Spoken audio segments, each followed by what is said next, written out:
Hello everyone. This is Omar. I hope you're having a good day today. We just start the party. Uh-oh. I'm messing up already. Okay, I muted that so we could see what's going on over there. As you can see, they start nominating the who's who of every state is that get a chance to give their delegates. Let's put on the music. Who cares about the copyrights? Let's go. Uh-oh. Idaho, how do you cast your vote? Republicans ripped away our reproductive freedoms. The Idaho Democrats are mounting for comeback. For the first time in decades, we're running in every legislative district. Hold on. Hello. We're not going back. Oh, here. Idaho cast 27 votes for Kamala Harris. All right, something is on here already. Nothing goes right.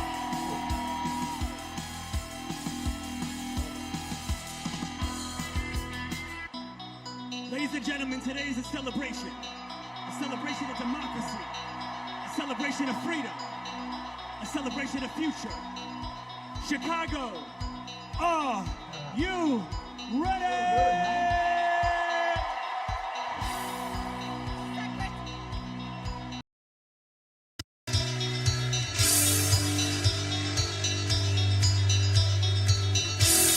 Our convention host. How do you cast your vote? Secretary, Illinois Democrats are doing the work to win in November, and I am proud to introduce my partner in the fight, my governor, J.B. Pritzker!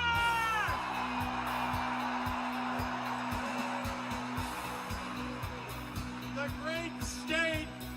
great state of Illinois, the prairie state, home of 4 presidents, including President Barack Obama. The birthplace of skyscrapers and the adopted home of Superman. The cornerstone of the Midwest Blue Wall.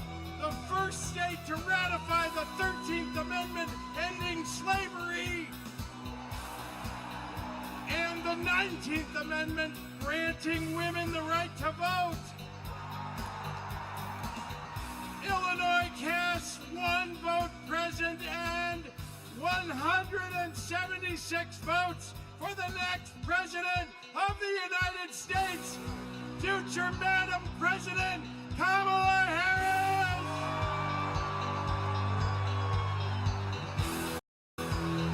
Here we go. Yeah.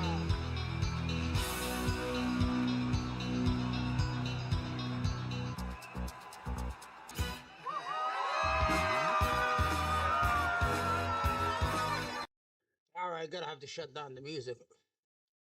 You know, we're gonna get in trouble with these people.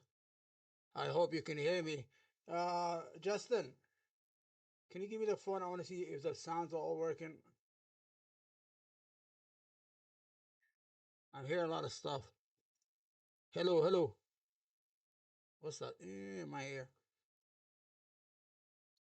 Yeah, hold on. Hello. Give me a cookie, man. I'm hungry, yeah. My sugar went down. I ate it already. Give me another one. Give me a red one, yeah. If you don't mind, red one. Okay? Yeah, okay. Let's see if this stuff is working first. Hello? Stop. Any sound? You hear any sound? Oh, there's no sound. Wait. Hold on. Be quiet.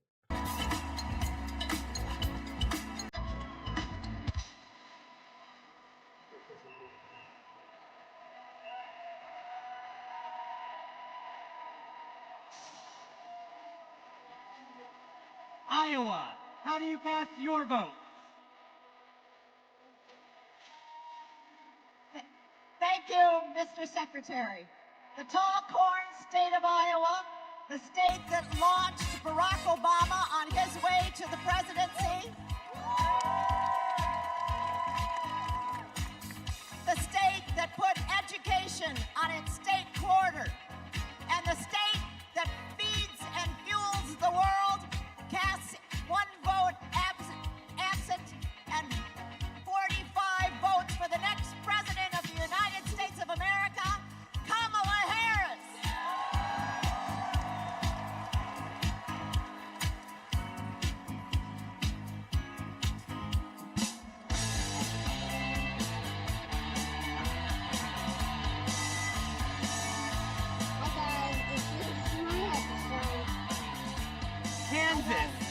cast your vote? I can't hear. I can't hear. I can't hear. I can't hear. Hello, delegates from the center of America, the Sunflower State, Kansas, where our farmers feed America, where we elect strong women who govern from the middle. As the first ever black chair of Kansas, I am proud to cast our 39 votes for the first black woman president, Kamala Harris!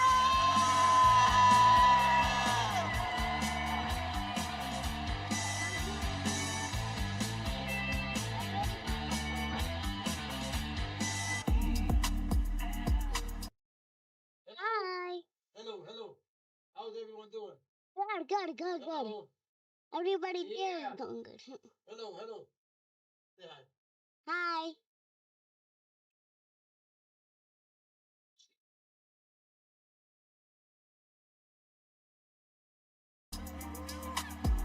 Hi.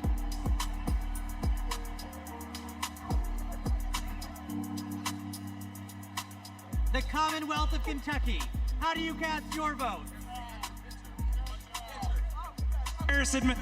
Since 2021, the Biden-Harris administration has shown up for the Commonwealth of Kentucky, and today we're showing up for Vice President Harris. With this administration, we've broken every record for private sector investment, exports, tourism, wages, and new jobs. Together, we're building the 2 largest battery plants on planet Earth, and we opened the cleanest, greenest recycled paper mill the world has ever seen. We are proud to cast 56 votes for the next president of the United States, Kamala Harris.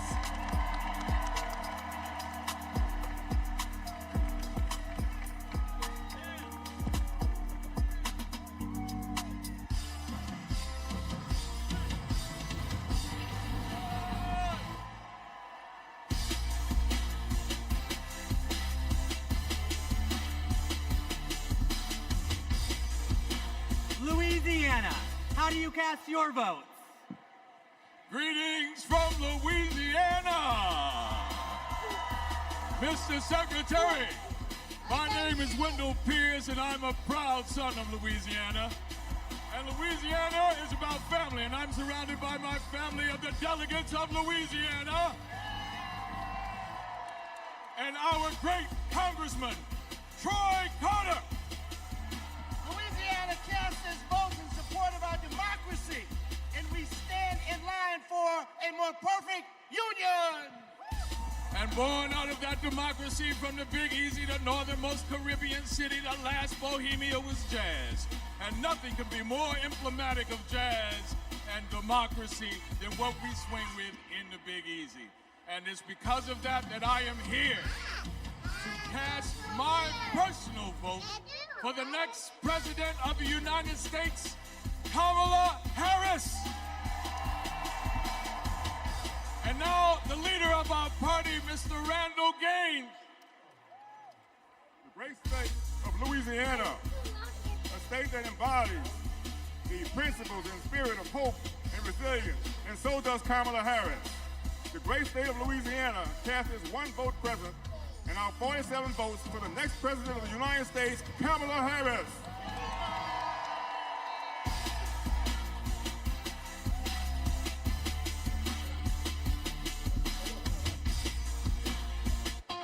Ladies and gentlemen, we're halfway there. Are you ready? Here we go. Let's go. Next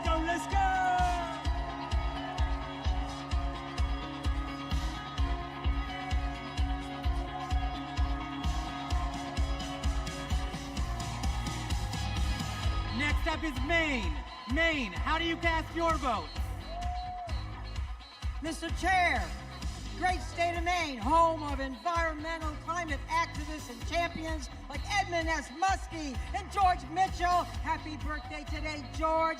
The state where the sun rises first on the nation over our bold and rocky coast, bringing with it today a new day for the brave and open-hearted people of this country. We have improved lives, restored rights, and preserved our environment in Maine for future generations. Maine leads, and as Maine goes, so will go the nation.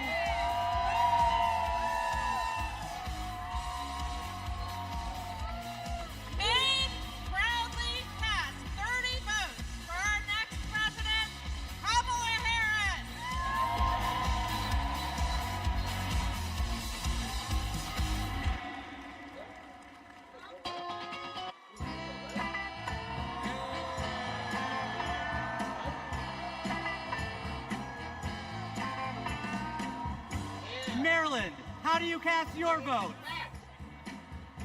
We are Maryland!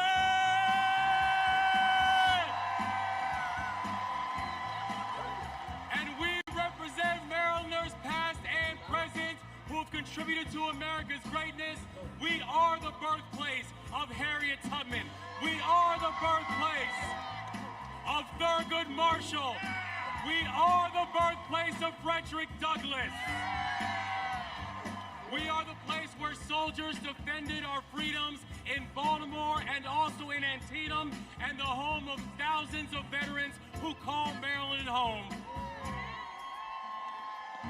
And this community of patriots is proud to cast our votes for the next President of the United States, Kamala Harris!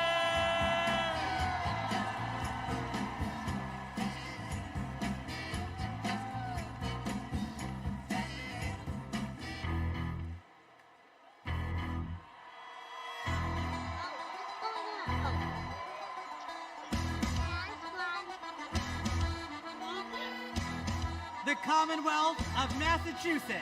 How do you cast your vote?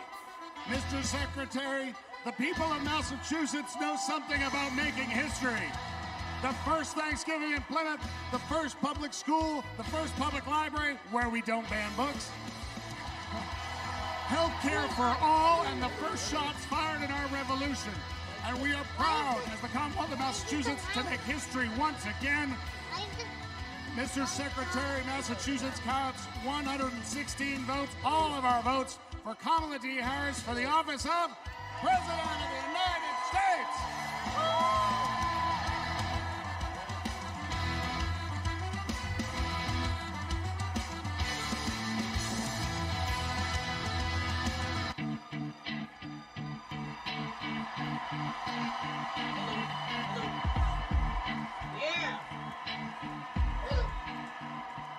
Michigan. How do you cast your votes? Good evening from the Great Lakes State. I'm Michigan Democratic Party Chair LaVora Barnes. Michigan has an incredible story. We put the world on wheels and we built the middle class. Hello. Hello. And I'm Senator now.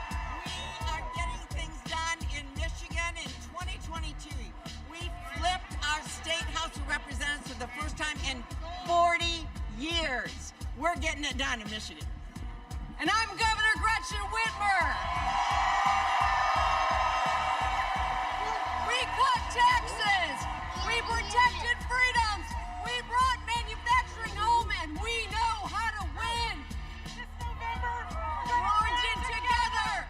Michigan cast three President 125 votes for our next president, Kamala Harris.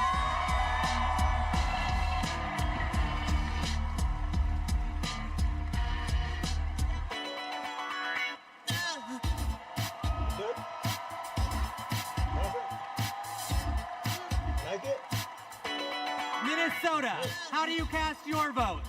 Mr. Secretary, the great state of Minnesota, home of Vice President Hubert Humphrey, Vice President Walter Mondale, and the next Vice President of the United States, Tim Walz. We pass. Minnesota passes.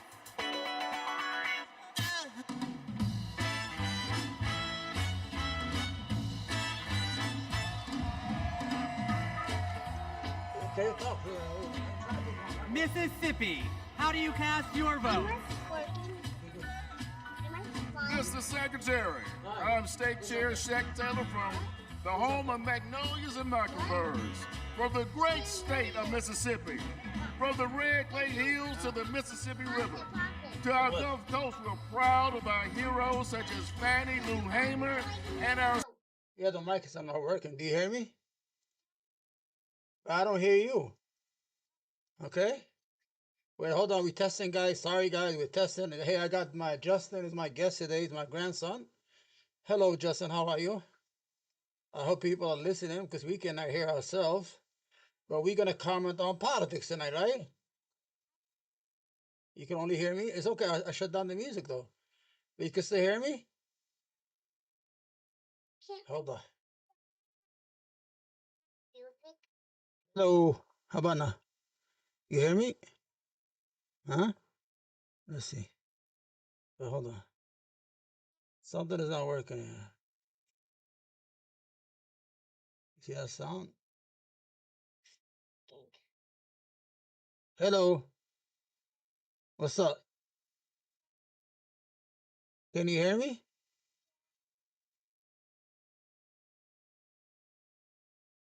It's like a little late. Special guest, Mr. January 6th, the Honorable Benny T. Thompson.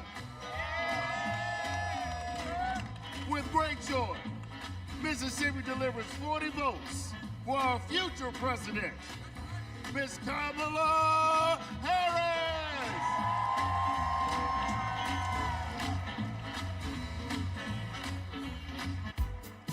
And tonight is a celebration of love, a celebration of life.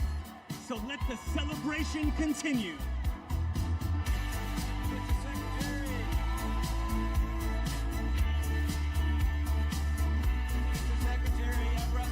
Missouri, how do you cast your vote?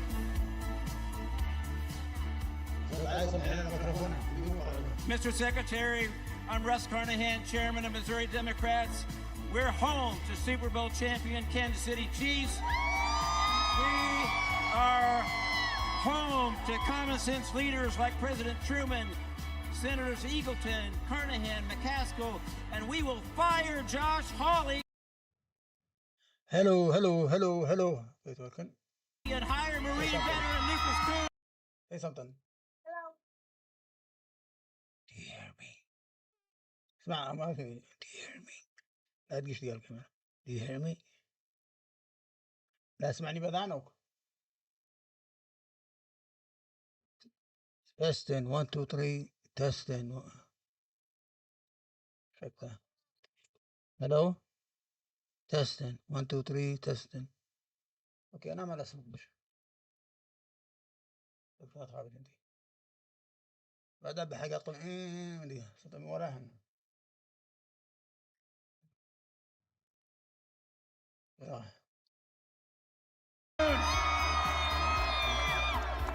Our voters will reclaim reproductive freedom. Kamala Harris is in a lightning bolt of energy and hope across this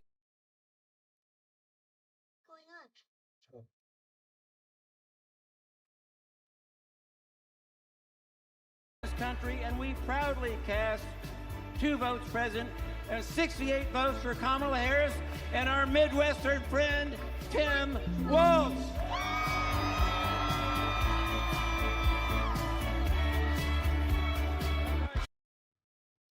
Say something, خابر. لا. حاجة أقول Hello. Nothing, just keep on talking. Okay. Oh, huh? What did I hear myself? Yeah, that's what I got. Since I see myself. Okay. Oh, my mic is working now. Whistle. Slowly, talk slowly. I hear my mic. Okay, I hear you. All right, guys. Sorry, people. We had to fix the microphone here. Something is wrong. I don't know what's going on. Yeah. We're still trying to work this stuff out, man. Give us a second. Okay, let this go.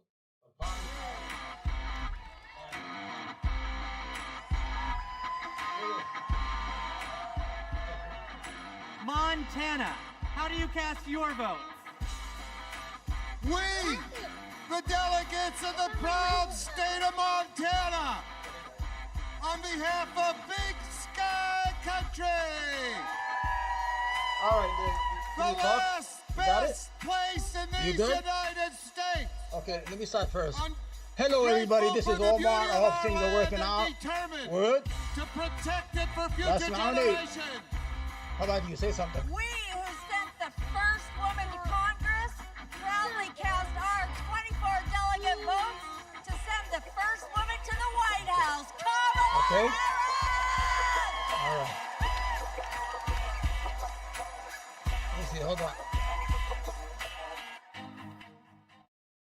Hello, hello. Testing, 1, 2, 3, testing. Yeah. One. One time. Hello. Okay, it's good, I guess. Robert. Justin, do you know what we're doing tonight? Yeah. Huh? You know what we're doing tonight? Yeah. Why no soda?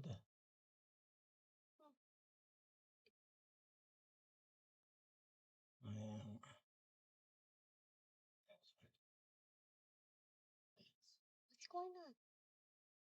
Talk loud. Oh, loud? What? Yeah, so we can hear you. What's wrong with you? Oh, wait, so they did not hear me? Yeah, nobody hears you. Yeah, okay.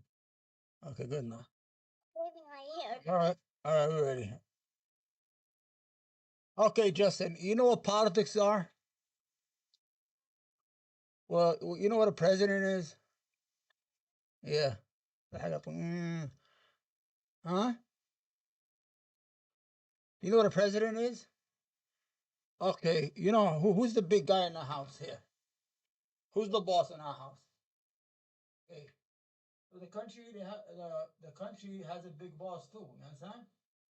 Yeah? Yeah. Wait, hold on. You mean the state? State, yeah. America. Say something. Hello. Yeah? Yeah. Great. We can't hear. The music, we're gonna hear it, but we want to make sure that everybody hear us. So you don't know what a president is, right? The president is the boss of America. You understand? Okay. Yeah. So every 4 years, every 4 years we get together and we pick a president. Yeah, we pick a boss for the country. You understand? Wait, why? How do you know? Say hi. Oh my gosh. You know what? We got bad luck. I mean, everybody's laughing at these idiots. Okay? Okay. It's good? Uh, Maybe it's too high. Wait, my mic is. Oh, now my mic is working. Now it's not working. My mic. Yeah, my mic is working now. You don't think that's going? You hear it? Yeah, I hear it. Oh no, never mind. I only see see my I don't know what it is. Only my mic is working. I don't know. As long as it's working, you're good. But what's that sound? Talk. Talk. So I don't know how that's even working. Sorry guys, that. Hold on. How about now? No. Your microphone's working? Only my mic is working. Is it working? No, I can't hear anything. How about now? Can you hear me? I can only hear you. No, but the music is not on. But is your microphone working? Like, what are you talking about? Is your microphone working? Yeah. The great Live Free or Die state of New Hampshire casts all 34 of our votes for our next Black woman and first South Asian president,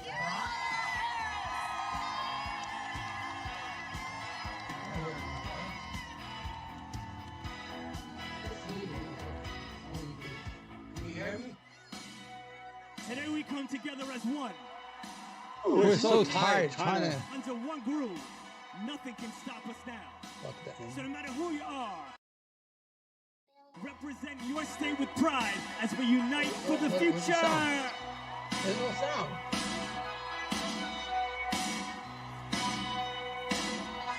New Jersey, how do you cast your vote? Everybody, I'm Governor Phil Murphy. We're from Jersey, baby. And you're not. In the great Garden State, We care about protecting women's rights and lifting up vulnerable communities. That's what we mean when we say the Great Garden State. My name is Dr. Joey Perella, pronouns she, her, hers. I'm a proud resident of the Garden State. I'm proud to stand with Kamala Harris and Tim Walz because they stand with the LGBTQ community.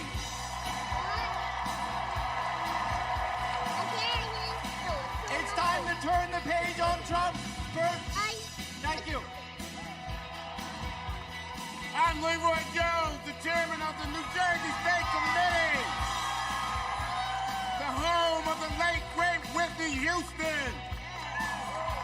And New Jersey and these amazing delegates cast 2 votes present and 142 votes for Kamala Harris, President of the United States of America. When we fight, we win. When we fight, we win. When we fight. Yeah, I hear you, but the only thing that I hear is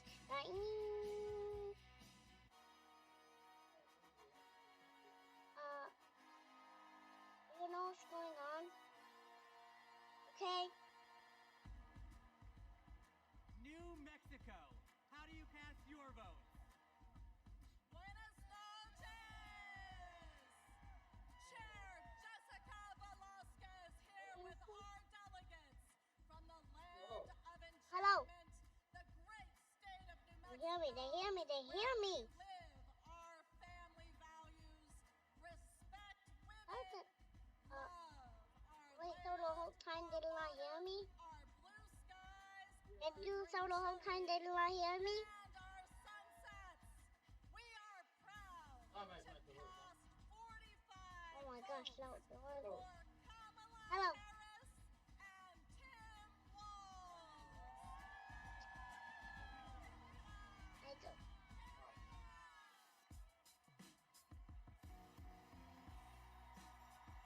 Oh, this music is nice.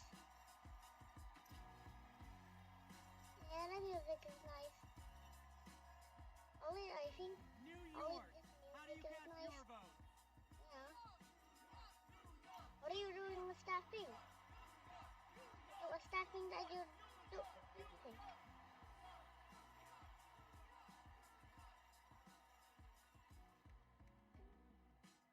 Mr. Secretary, my name is Henry Garrido. I am from the great state of New York. Unions not only built the Empire State, they built a strong middle class across this country. That is why I'm so proud to introduce the governor of the greatest labor state of the country, Governor Kathy Hochul. Everything's back to normal, right? Thank you. My mic is working too. Alhamdulillah. You know what? We probably lost all the customers already. Yeah, people are not watching us, man. You sure? Why don't you say, please stay with us and watch? Tell them, please. So we can get some money. Because we're broke. Are we broke? You know what broke means? We know what broke, the word broke means. You know, like if you don't have no money, you say, oh, I'm broke, I don't have no money. You ever heard of that? Huh? Who? You're not talking, man. This fucking piece of shit microphones. Go ahead, say something. Oh, I worked. I found my mic. Oh, my mic is working now. It is working. So Oh, let's start all over. So you know what they're doing right now? These people, you see what they're doing? What do you think they're doing? Huh? celebrating. I think you're celebrating. No, you know, they're picking the who's gonna run for president. You know that lady Kamala? You never heard of her? No, I just told you. You said they didn't. You know that she wants to be our president. Do you think we should have a woman president? Hold on, let me put a. Do you think America should have a boss that's a woman?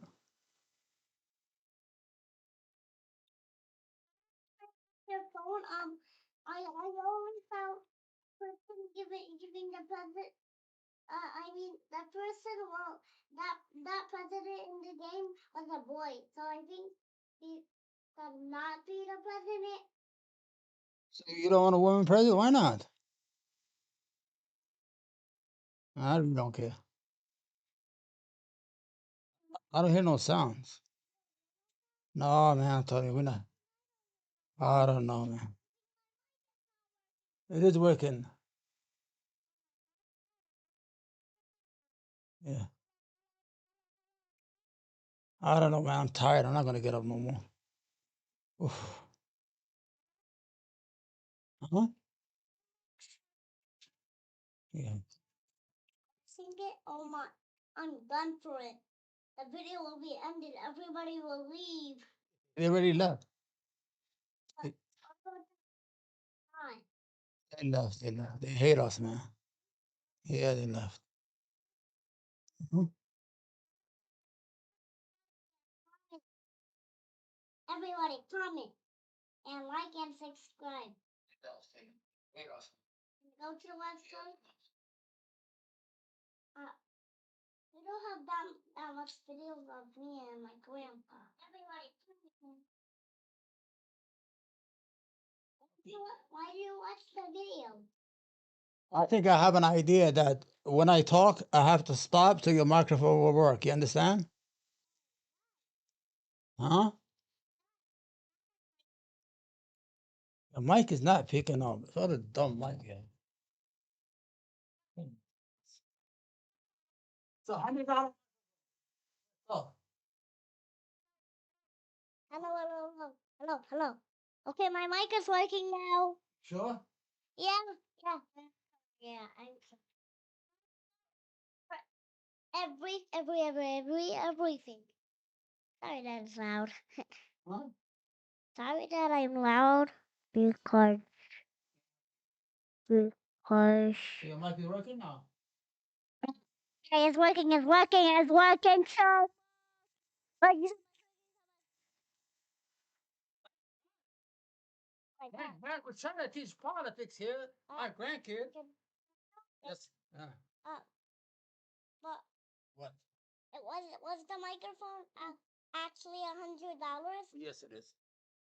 Oh, I spent $1,000 on you. even $2,000 for the car? Oh my gosh! How much money do you have now? You don't have no money. I spent it. I bought you a car. You like the car I bought you? Yeah, but what happened to your money? Do you have no more money now? Are you broke now? Hello. Yeah, good talk. At least you can get all of your money back after all of that. Yeah. When, Let's see. wait, How many people do you think they're watching us on YouTube? probably like one or two or any of them. Nobody's watching us, man. They hate us, man. Sure they. Yeah, they hate us. They say there's only 4 people. Why? Somebody has 50,000 and we only got 4 people watching on YouTube. Come on, guys, support us, man. Guys, just watch our video. Nobody's watching us, man. Yeah, nobody. What? They're like, if you find our video, just this video, we're making it right now. But people can't watch the video while we're making it. Yeah, they can. Why not? Oh, So I was gonna tell you. tell me what? I'm gonna tell you. One more thing. So why they can't have a woman boss? Why? Yeah, why? A woman is good. Why not? Your mother's your boss, right? Who's the boss? Your mother or your father? Oh, my daddy, I think he's stronger and bigger. No, but who does everything in the house? Oh, who does everything? Yeah. My dad, well, sometimes he makes us rice and fish Yeah. from his work. Oh, rice and fish? Yeah, cooked fish. on his birthday. Sometimes he does that with Sunny. Oh, okay. Well, my dad or my mom, they just check for the spike bones because there's spikes in there. So remember I told you now you know what a president is now. What's a president? President, the boss of the state. Of America, right? All the states, right? Yeah, all the states and country. Yeah. No, only I say only in America only, right? Only in America what? Yeah. We only have one boss in America. That's the president. You understand what a president is now? So I asked you before, should a woman be a boss? Well, say it loud. No? Yeah, no. That is not happening. That's not happening?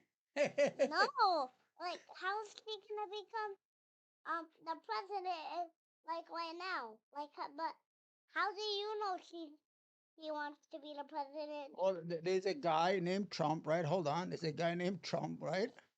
Donald Trump? You know, holy cow. You know who Donald Trump is? Huh? You know who he is? Sometimes I kind of hear Donald Trump. Yeah, well, he wants to be president, right? And Kamala, as a woman, right? She wants to be president. So if they said, okay, Justin, all the kids in your have to go and choose who's the boss. Who are you gonna choose? Donald Trump? Or are you gonna the man? Or are you gonna choose what's her name? Kamala Harris. Kamala Harris. She's a woman. I think the guy. You like Donald Trump, don't you? The guy is Donald Trump. Do you think Donald Trump is a nice guy? The Donald Trump are trying to destroy the country. Trying to destroy the country? Country? Where did you hear that? Why they are trying to destroy the country? Yeah, but why did you say that? When I said Donald Trump, you said, they're trying to destroy the country. Who's trying to destroy the country? Huh? What? Is Donald Trump trying to destroy the country? I don't think so. I don't know. I don't know where you got that. Where did you hear that first? I never said that. You never hear me say that. I don't ever in your life. As soon as I said Donald Trump, you said he's trying to destroy the country, right? I don't know where you got that from. I just got it from you.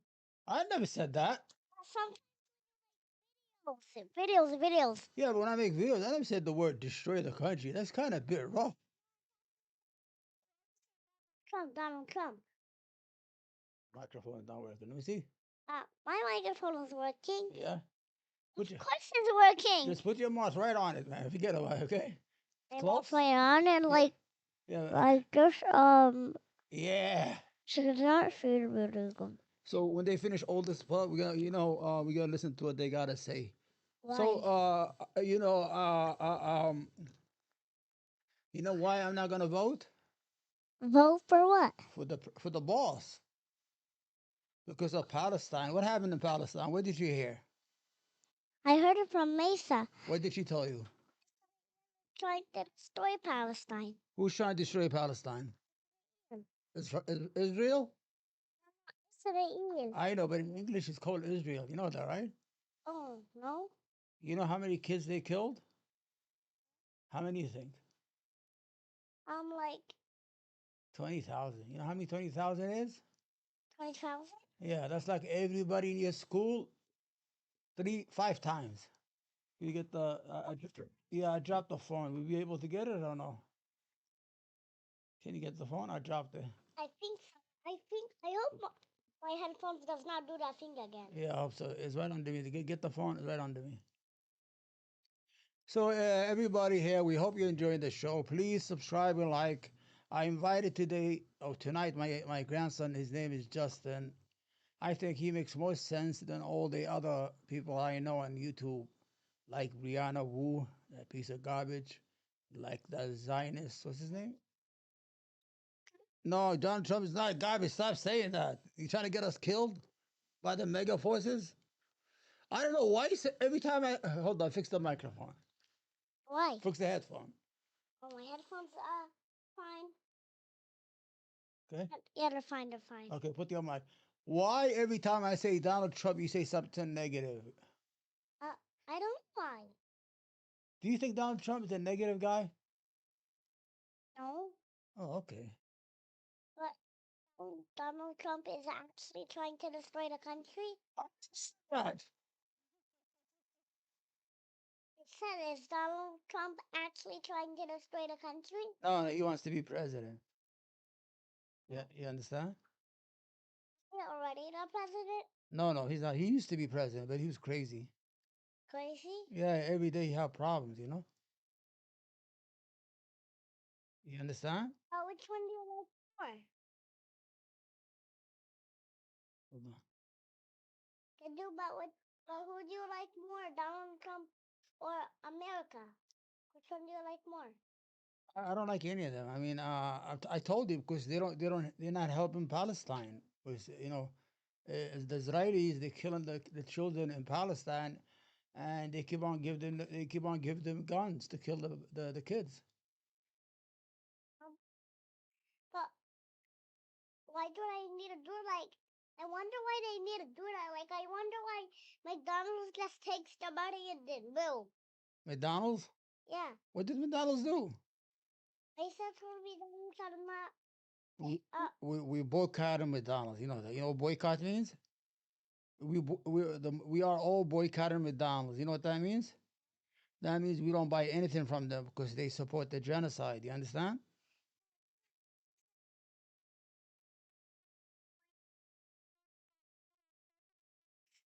She told me that I have to say I support Palestine.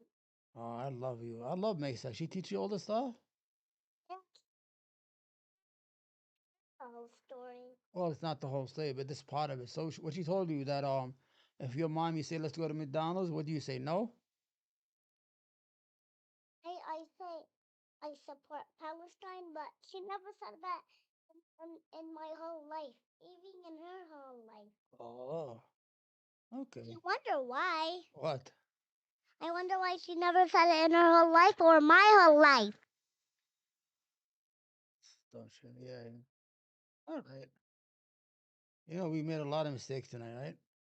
A lot of mistakes? Yeah.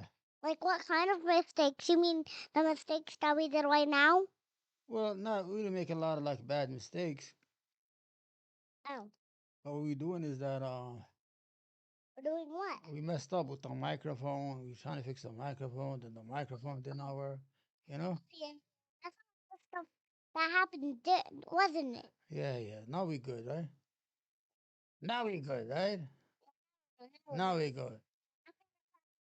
You ever hear that song? We started from the bottom, now we here. We started. No, I never heard of that song before. Oh, come on, man. Say the truth. Huh? I am telling the truth. You never lie? Yeah? Talk to the microphone.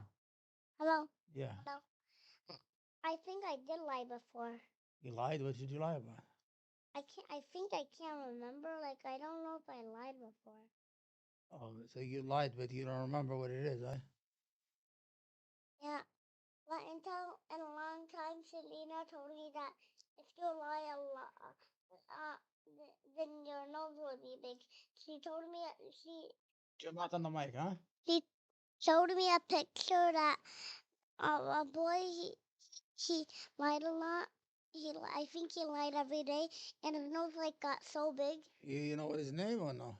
No. Pinocchio. You ever heard Pinocchio? Pinocchio? Pinocchio. Pinocchio? Oh yeah. His nose only gets long, not big. Huh? Pinocchio, I know him. Yeah. Only his nose gets long. Yeah, because why? Because he's lying, right? Yeah, but I wonder why not big. Maybe it's like opposites, like in the mirror world. Huh? Maybe it's like opposites. Like I'm talking about like in the mirror world is the opposite of you, like bad and good. Yeah. Yeah, I wonder what happens if that actually happens. But it is actually real. Like if you um like put your face like close to the mirror, like too much, like demons. Yeah, demons. Demons? Yeah, demons. What do you know about demons? You scared the daylight out of me. Where do you know all this stuff from? I don't know. I just thought about it. I don't know if I thought about it. What's a demon? Demon? Oh, demons. They're like Satan, aren't they? Like the devil, right? Yeah. Oh my gosh. Yeah, let's see if this stuff is working. If not, man, my head is. Let's see what they're doing, okay? Okay. Let's just watch a little bit now. Okay. Well, I don't even hear that stuff. Oh, finally. Home. There's nothing pro-family about abortion bans. There's nothing pro-life about letting women suffer and even die. Today, because I found a way to access abortion care, I am pregnant again.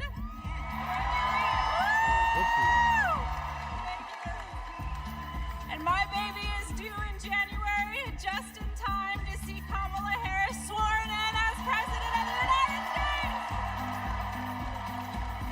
Mr. Secretary, my name is Gilberto Hinojosa, chair of the Texas Democratic Party, and as the nation's biggest battleground state with 40 electoral votes on behalf of 30 million Americans. Texas cast 3 votes present and 263 votes for freedom, for the future, for the first woman to serve as the next president of the United States, Kamala Harris.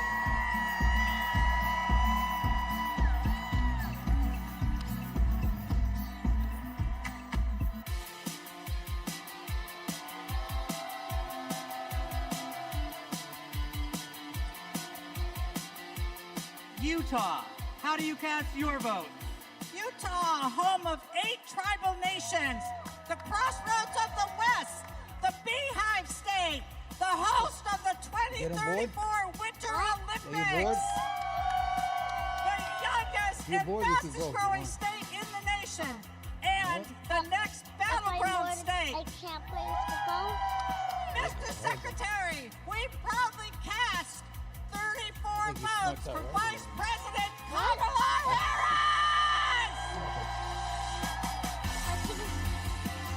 Hold on, I'm watching something.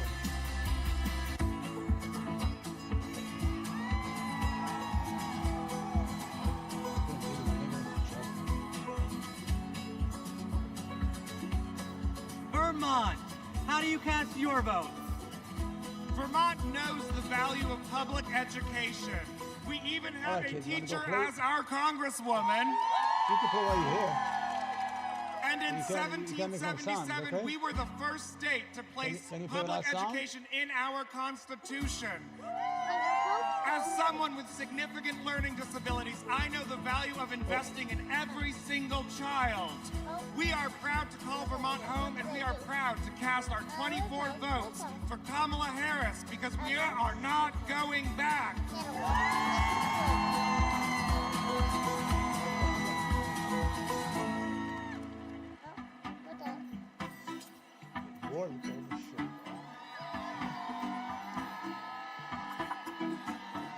The U.S. Virgin Islands, how do you cast your vote? Mr. Secretary, we are proud to call the Virgin Islands of the United States our home, a place of resistance and freedom, home of Alexander Hamilton, the first slave rebellion in the Western Hemisphere, the fire-burned queens. We are proud to celebrate a nominee of Caribbean heritage. From America's Caribbean, the place where the sun rises first in America, from the place of great liberty and the vacation home of President Joe Biden, the Virgin Islanders are strong, resilient, and committed and passionate to vote for the next President of the United States. All 13 votes to Kamala Harris!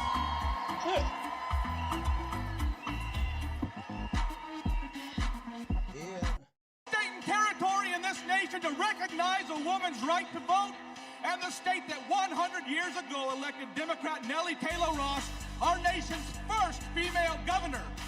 With that legacy in mind and heart, the Equality State cast all of our votes for the woman who will be the first woman president of the United States. Say it with me now, Kamala Harris!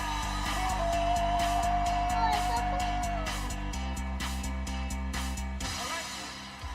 Good job.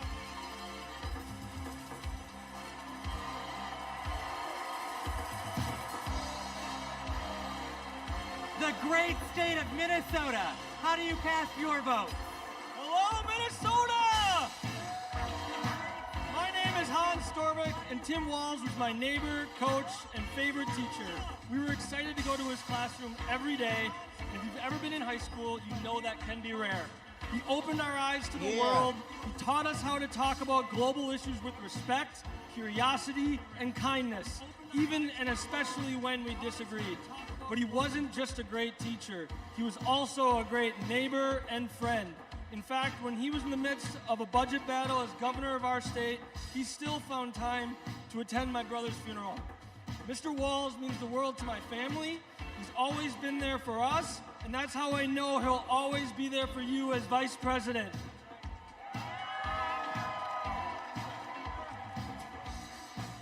Thank you, Hans.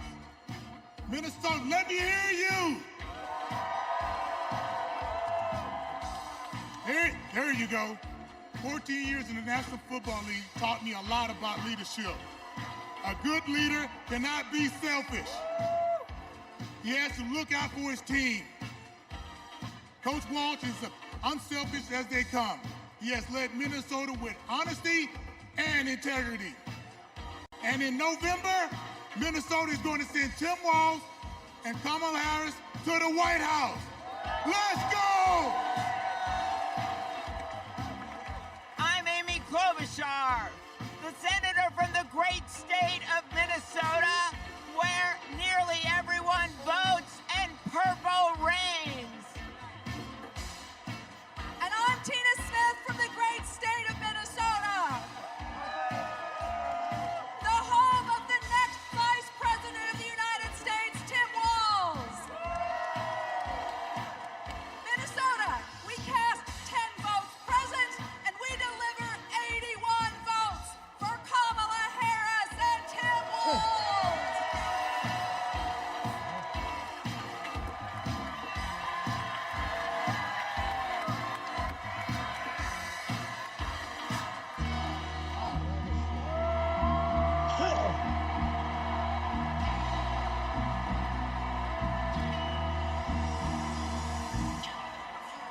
The great state of California. How do you cast your vote? My name's Governor Gavin Newsom. From the great state of Nancy Pelosi. I come from a state, like our nation, of dreamers, of doers, of entrepreneurs, of innovators, that prides itself on being on the leading and cutting edge of new ideas. California is the most diverse state in the world's most diverse democracy. And we pride ourselves on our ability to live together and advance together and prosper together across every conceivable and imaginable difference.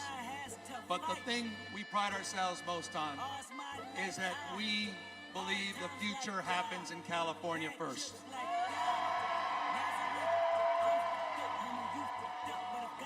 And Democrats, I've had the privilege for over 20 years to see that future taking shape with a star in Alameda courtroom by the name of Kamala Harris. I saw that star fighting for criminal justice, racial justice, economic justice, social justice. I saw that star get even brighter as Attorney General of California, as a United States Senator, and as Vice President of the United States of America. Kamala Harris has always done the right thing. A champion for voting rights, civil rights, LGBTQ rights, the rights for women and girls. So Democrats and independents, it's time for us to do the right thing, and that is to elect Kamala Harris as the next President of the United States of America. California, we proudly cast our 482 votes for the next president, Kamala Harris.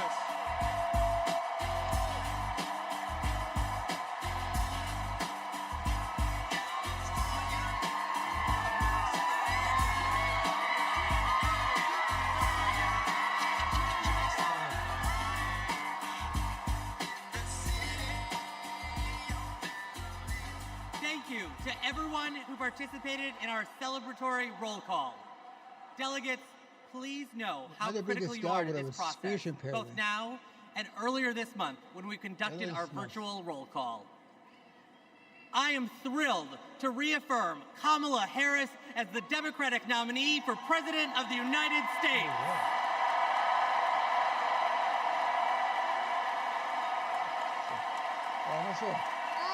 I need my medication.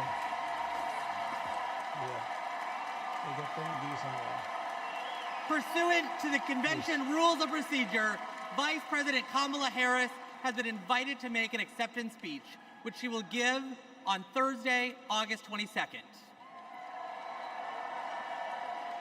But now, a special surprise. It's my pleasure to introduce our party's official nominee for President of the United States, live from my home state of Wisconsin, Vice President Kamala Harris.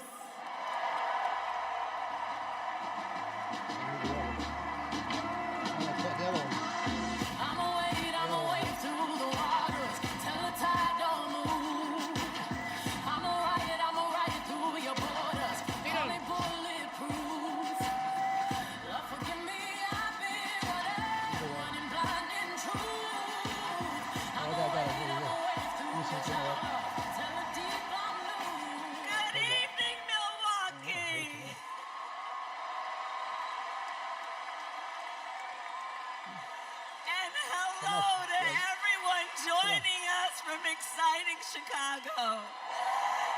The delegates at the Democratic National Convention, well, they just completed their roll call. And they have nominated Coach Walz and me to be the next Vice President and President of the United States of America.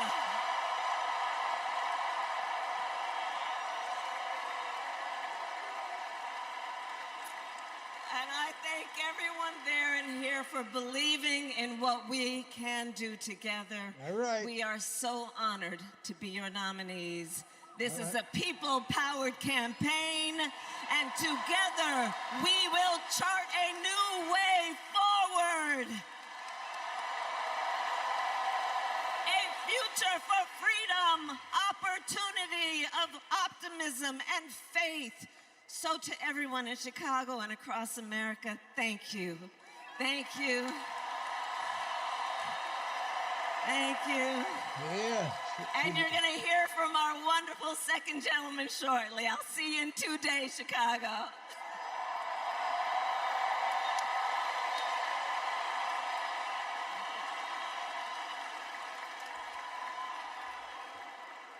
Please welcome TV personality, loud and proud Latina, Ana Navarro.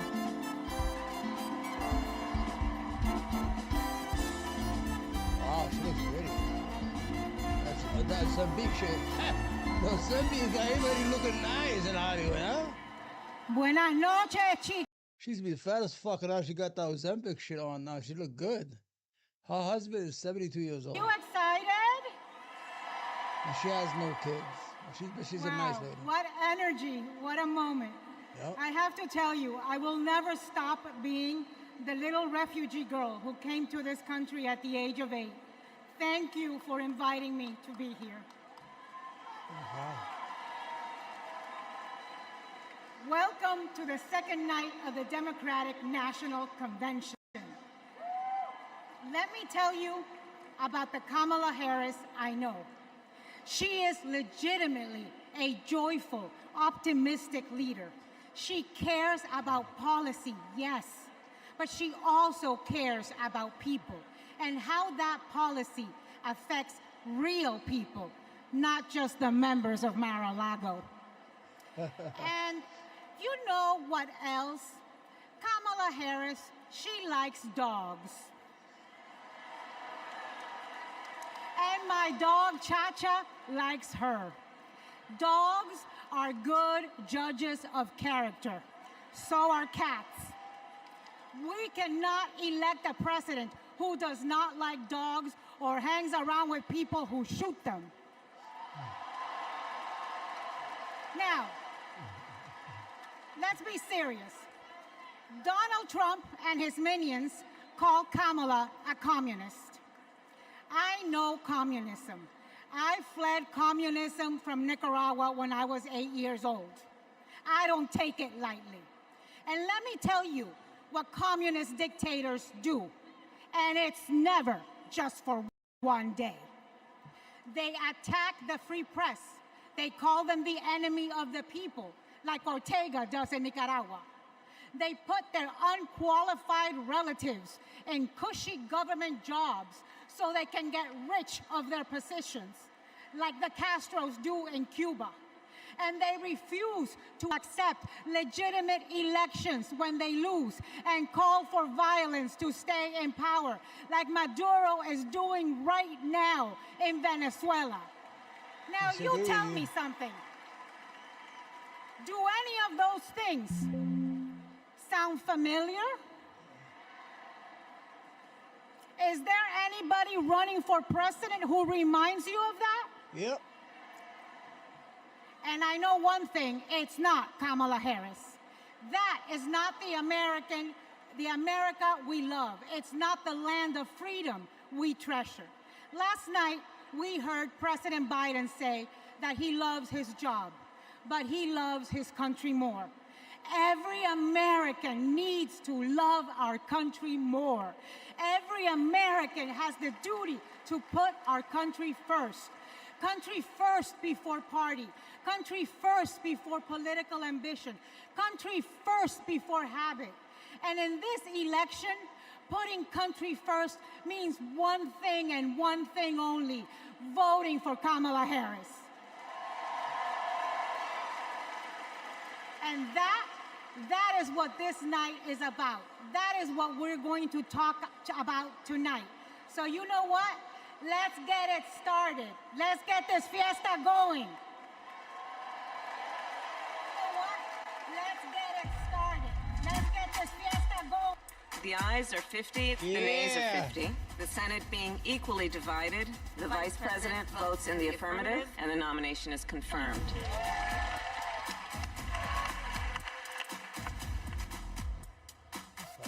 And the concurrent resolution as amended is adopted.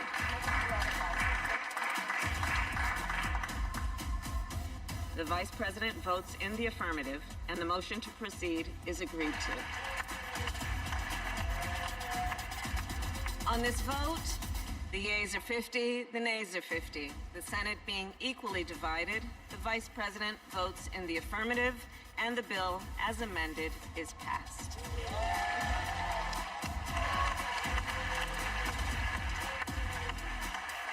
It is my honor to present the Golden Gavel to Vice President Harris, 32 tie-breaking votes. Please welcome Senate Majority Leader and New York Senator Chuck Schumer.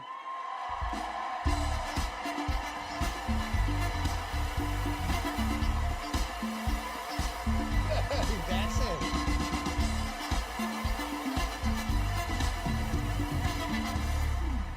Everybody, wasn't that a great roll call?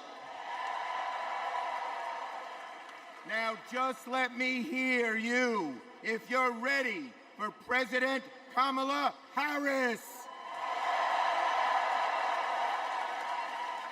Friends, we're here to talk about one thing: tomorrow, and building a better tomorrow for all Americans.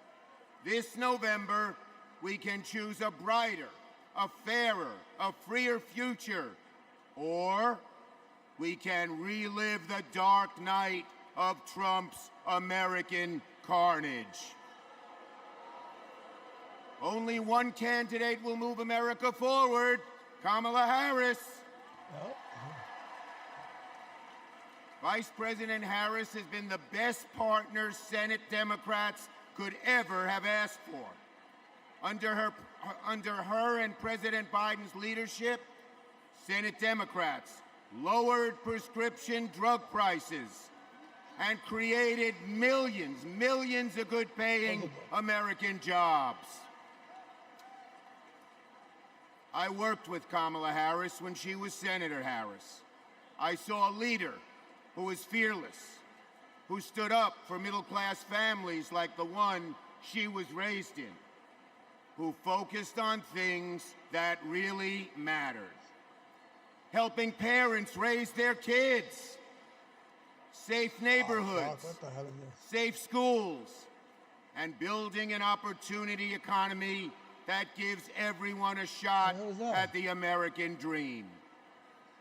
She will lead America forward into a brighter future, but she can't do it alone. She needs a Democratic majority in the Senate of the United States. Now, my friends, 2 years ago, the naysayers said Senate Democrats stood no chance in the midterms. I told them, just you wait. We're going to keep the Senate and maybe pick up a seat or two, and that's exactly what happened. Well, ladies and gentlemen, my good friends at this convention, I am telling all of you now, we're going to hold the Senate again, and we're poised to pick up seats.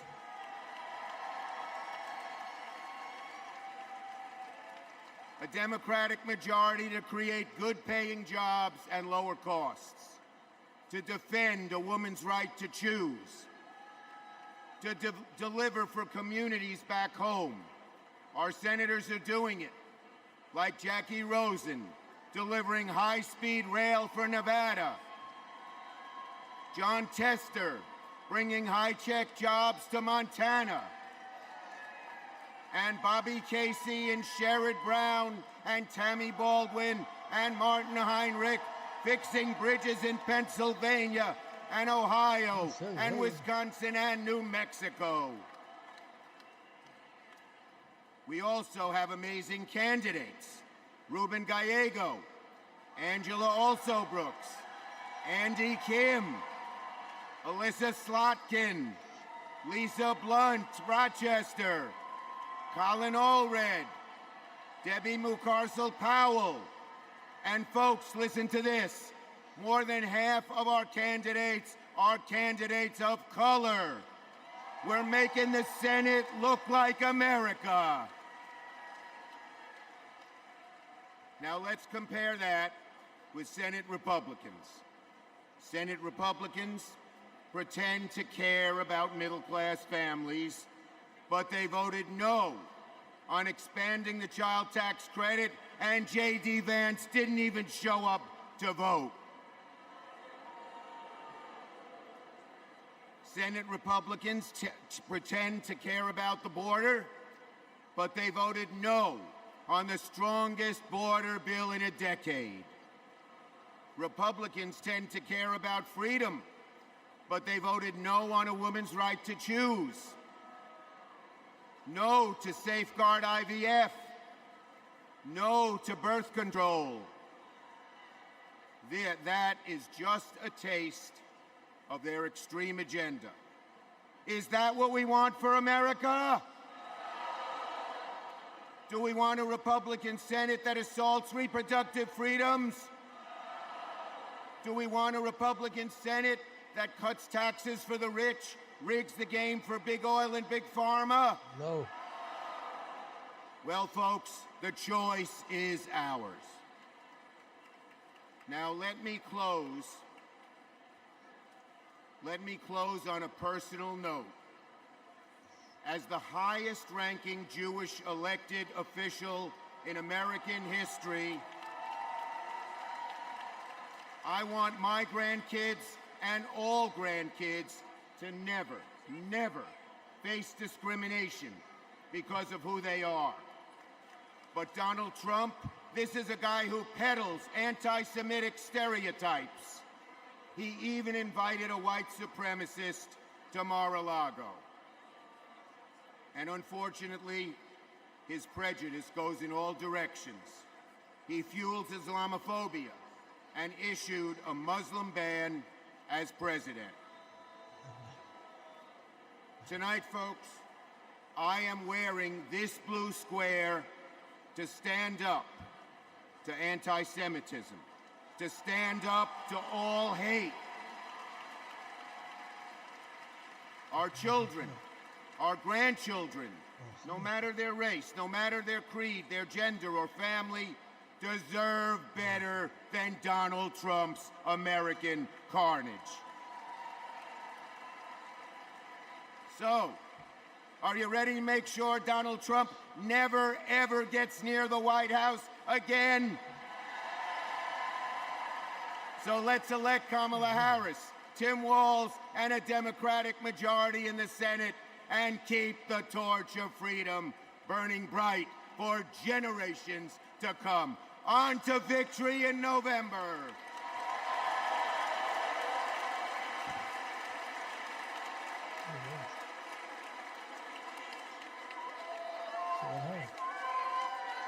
Together, we will build what I call an opportunity economy.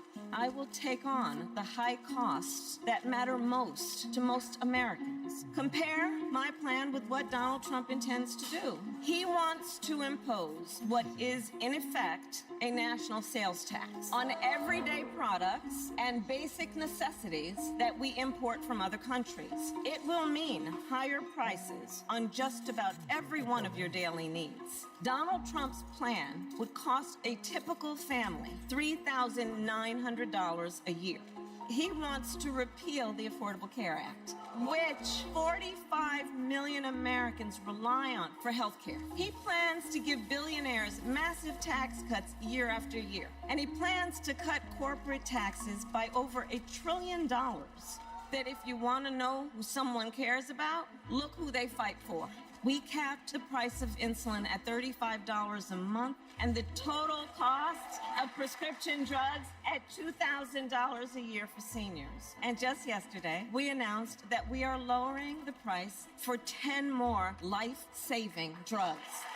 As president, I will work to build the housing we need, and by the end of my first term, we will end America's housing shortage by building 3 million new homes and rentals that are affordable for the middle class. More than 100 million Americans will get a tax cut by restoring the Earned Income Tax Credit and the Child Tax Credit, through which millions of Americans with children got to keep more of their hard-earned income. We will provide $6,000 in tax relief to families during the first year of a child's life. Now is the time to chart a new way forward. I will fight to give money back to working and middle-class Americans. Increase the security and stability financially of your family and expand opportunity for working and middle-class Americans.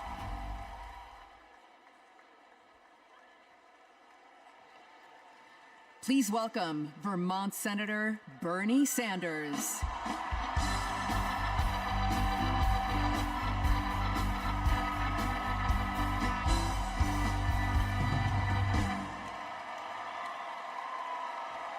Thank you.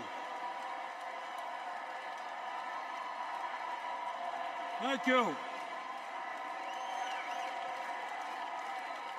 My fellow Americans, it is an honor.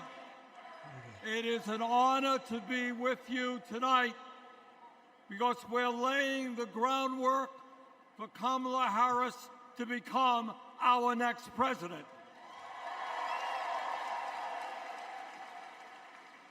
And let me tell you why that is so important. I want you all to remember where we were 3.5 years ago. We were in the midst of the worst public health crisis in 100 years.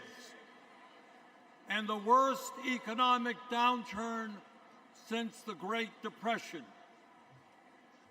3,000 Americans were dying every day, and our hospitals were overwhelmed with COVID patients.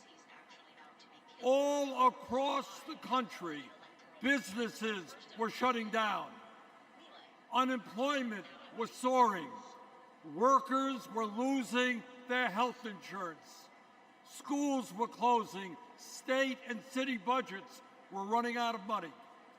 People were being evicted from their homes. Children in America were going hungry. That was the reality the Biden-Harris administration faced as they entered the Oval Office. A nation suffering, a nation frightened, and people looking to their government for support. And within 2 months of taking office, our government did respond.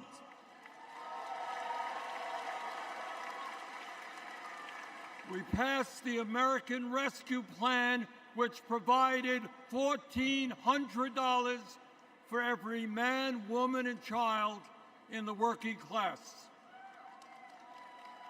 We extended and expanded benefits for the unemployed. We provided emergency assistance for small businesses to stay open. We guaranteed health care coverage to tens of millions of Americans through one of the largest expansions of Medicaid in history. We provided rent relief and mortgage assistance, which prevented tenants and homeowners from being evicted. We established emergency food programs for hungry children and the elderly, and protected the pensions of millions of union workers and retirees from being slashed by up to 65%. Oh, and by the way, we cut childhood poverty by over 40% through an expanded child tax credit. Thank you, President Biden. Thank you, Vice President Harris. Thank you, Democratic Congress.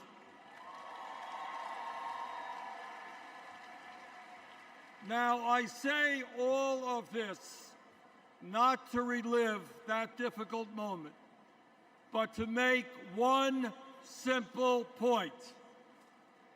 When the political will is there, government can effectively deliver for the people of our country.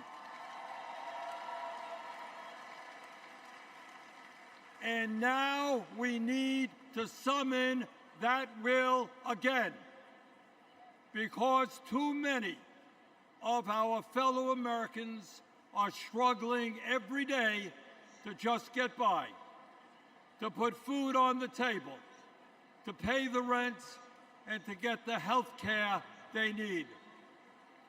Brothers and sisters, bottom line, we need an economy that works for all of us, not just the billionaire class.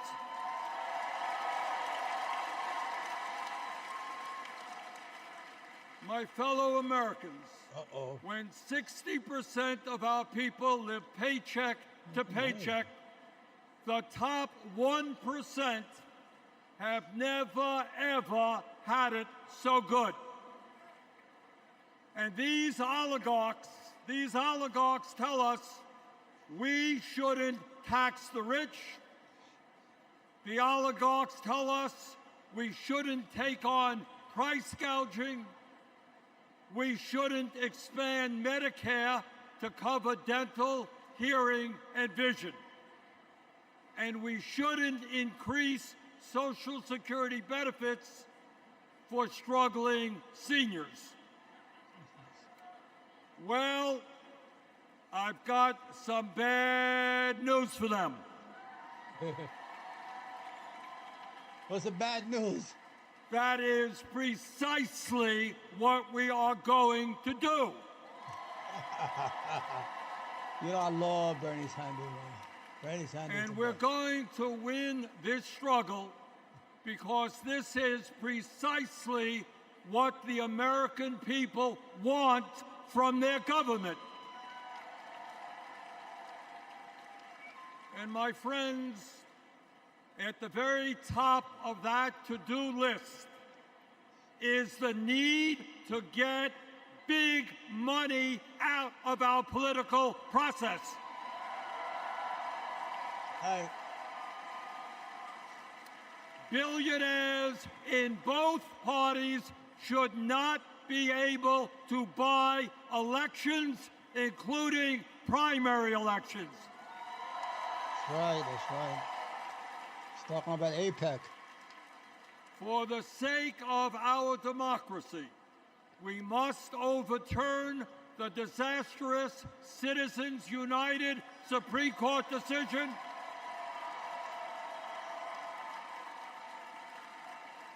and move toward public funding of elections. And let me tell you what else we must do. We need to join the rest of the industrialized world and guarantee health care to all people as a human right, not a privilege. We need to raise the minimum wage to a living wage. We need to pass the PRO Act so that workers can organize in unions. Yeah. And gain the decent pay and benefits they deserve. We need to strengthen public education, raise teachers' salaries, and make sure that every American, regardless of income, receives the higher education he or she needs. We need to take on Big Pharma and cut our prescription drug costs in half so that we no longer pay any more than other countries. Joe and Kamala made sure that no senior in America pays over $35 a month for insulin. We need to make sure that reality is true for every American. I look forward to working with Kamala and Tim to pass this agenda. And let us be very clear. This is not a radical agenda. But let me tell you what a radical agenda is. And that is Trump's Project 2025. At a time of massive income and wealth inequality, giving more tax breaks to billionaires is radical. Putting forth budgets to cut Social Security, Medicare, and Medicaid is radical. Letting polluters destroy our planet is radical. And my friends, we won't let that happen.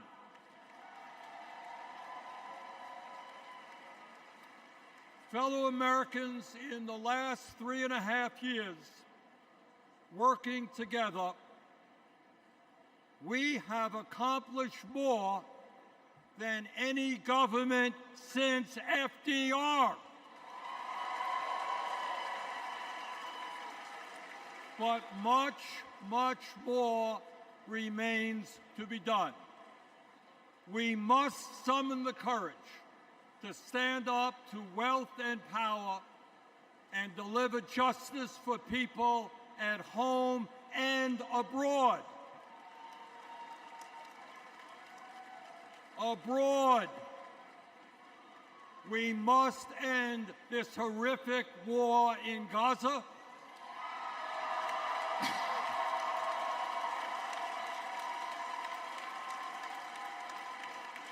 Bring home the hostages and demand an immediate ceasefire.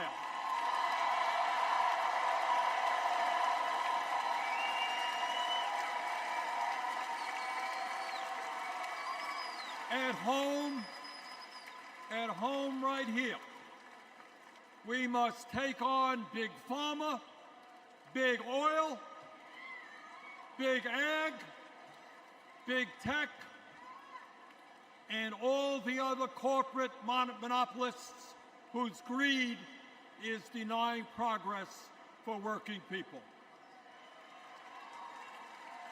On November 5th, let us elect Kamala Harris as our president, and let us go forward to create the nation we know we can become.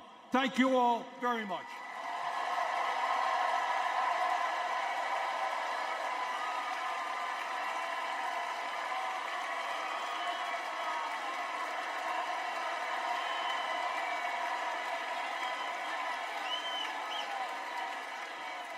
Please welcome Illinois Governor J.B. Pritzker.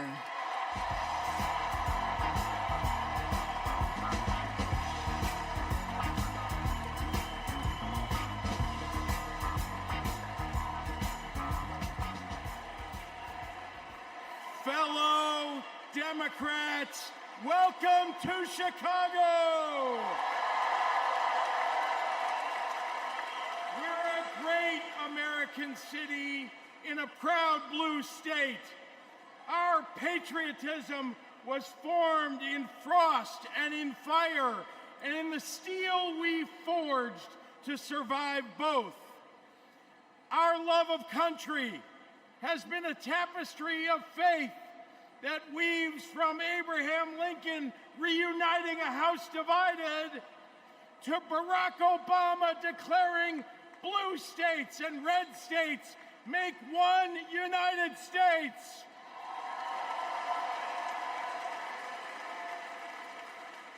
Now, Illinois' presidential pedigree is unmatched.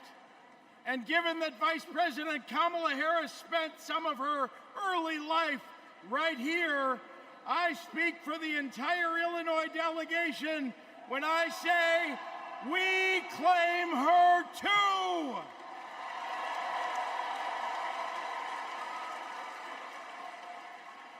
Now, one president we will never claim is the con artist the Republicans nominated in Milwaukee last month. Donald Trump once called Chicago embarrassing. To quote a great Chicagoan who won 6 world championships on these very grounds, we take that personally.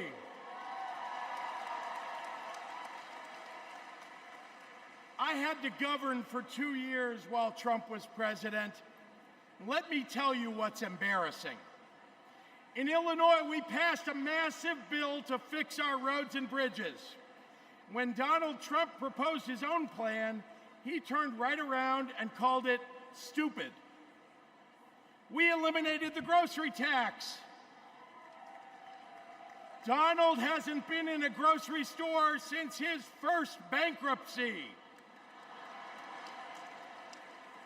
Illinois invested in clean energy and the jobs it brings.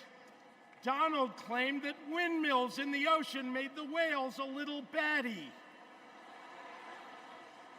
During COVID, we supported small businesses and jobs. And Donald told us to inject bleach.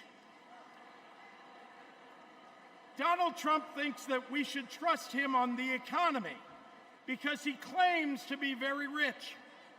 But take it from an actual billionaire.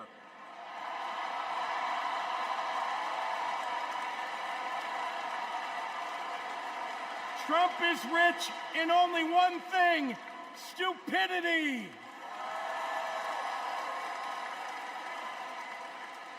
Now, I meet with business leaders all the time, and there's one universal thing they all need: people. They need more workers to fill all the jobs they have. But the anti-freedom, anti-family policies of MAGA Republicans are driving workers away. Here's the thing. Americans don't want to be forced to drive 100 miles to deliver a baby because a draconian abortion law shut down the maternity ward. Americans want the hope of giving birth through IVF, not the fear that it might be taken away. Americans with LGBTQ kids don't want them facing discrimination at school because the state sanctioned it.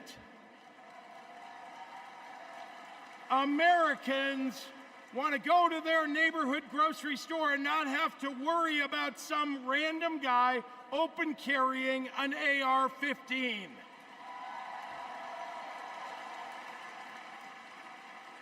Americans don't want their kids to be taught in history class that slavery was a jobs program.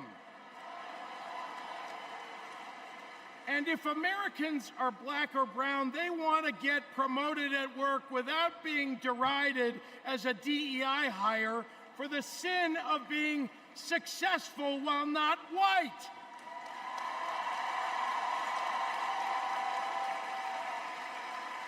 Let's be clear. It's not woke that limits economic growth. It's weird. And these guys aren't just weird, they're dangerous. Democrats are for lower taxes and higher wages, less inflation and more business growth. We just think it's wrong to craft those policies for Elon Musk and not for everyday working people. That includes a secure retirement and good health care. We think the government should help you prosper, not police who you're sleeping with. More than anything, Democrats want economic policies that are kind, not cruel. But Trump chooses cruelty every time. After all, everything he's achieved in his own life has been by hurting someone else. Kamala Harris and Tim Walz, well, they've spent their lives lifting people up, not pushing them down. They know that a White House that leads with kindness looks at someone who is struggling and sees not what they might cost society, but what they might create for it.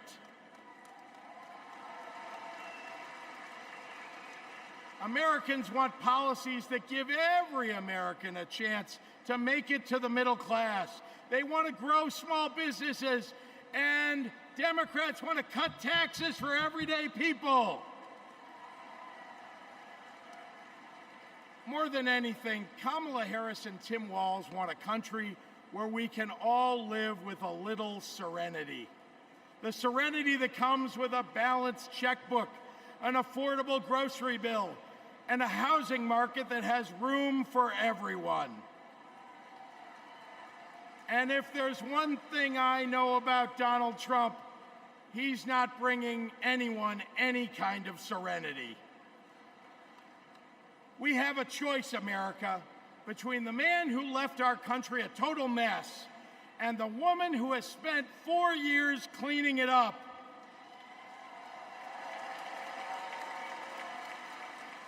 And I think it's time we stop expecting women to clean up messes without the authority and the title to match the job.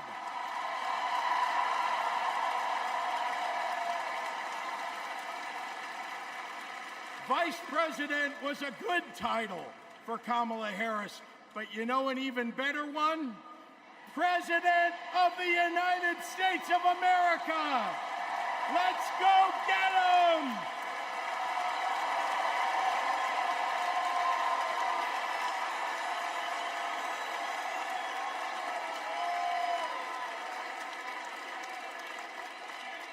Please welcome former chair and CEO of American Express and current chair and managing director of General Catalyst, Ken Chenault.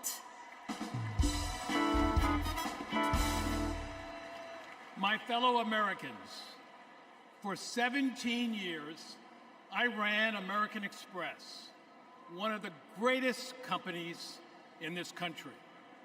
America has thousands of great companies, more than any other nation in the world. And that's not by accident. The United States is the best place in the world to do business because of the values on which our country was built. Democracy, the rule of law, free and fair elections, the peaceful transfer of power. As a business leader, I have seen firsthand why democracy is so important. Democracy provides the foundation upon which American business and our economy depend. Character and values matter. In business, nothing is more important than trust. In America, we have to trust our president will protect democracy. We have to be certain they'll follow the law and serve the nation, not themselves. Business requires stability and certainty that our democracy will endure. Our economy and democracy are tightly linked. Both only grow stronger when Americans, despite our differences, are willing to work together. At this moment, when our politics pits one group against another, that's what's remarkable about Kamala Harris. She is for all Americans. She understands it's possible, in fact necessary, for a president to be both pro-business and pro-worker. Kamala Harris understands that government must work in partnership with the business community. She knows that a market-based economy needs a strong and effective government. Kamala Harris understands that we need to help entrepreneurs turn good ideas into thriving companies, that we can create good-paying jobs by helping manufacturers expand. Kamala Harris believes in growing the economic pie for the benefit of current and future generations. Unlike her opponent, she knows the way not to build an advanced economy is a broad tariff that would only raise prices, hurt consumers and businesses, and cost jobs. She knows the way not to do it is to give people like me a tax cut when that money should be invested to grow the middle class. If you want to lead, you have to be willing to serve. Kamala Harris's vision for the economy serves us all. She has demonstrated throughout her career that she wants to serve all people and wants all Americans to have the opportunity to work to achieve their own share of the American dream. Our economy goes up and down, but the reason America is the strongest nation in the world is because of her commitment to something bigger than ourselves, our commitment to each other, to democracy. That's what this election is about. It's more than a choice between two parties or sets of policies. It's a choice about who we're going to be as a country. In his words and actions, Kamala Harris's opponent has shown us that he does not believe in our democratic values, and he will seek only to serve himself and his desire for vindication and vengeance. Kamala Harris will face the facts. She will navigate this country, the greatest country in the world, through the inevitable challenges, while also leading with the hope and values that America was founded on. Kamala Harris understands that the role of a leader is to instill hope, to repudiate the merchants of fear, and focus on ensuring that the best days are ahead of us. She believes in America, its principles, the hopes and dreams of our people, and the promise of our future. That is why I believe Kamala Harris should be the next president of the United States of America. God bless America.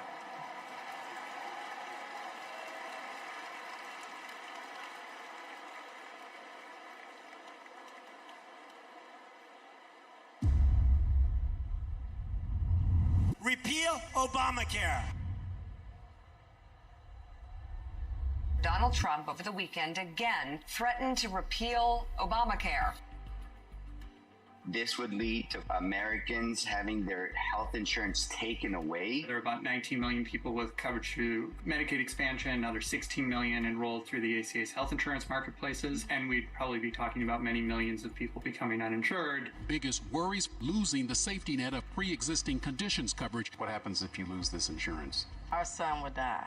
What makes you think this isn't just a hollow threat? This is one of the few campaign promises that he actually tried very hard to keep. So we better believe him when he says he's coming after this. Even if you have insurance from your employer, you will be affected because your premiums would be going up. We're looking at a lot of people who could lose their health insurance.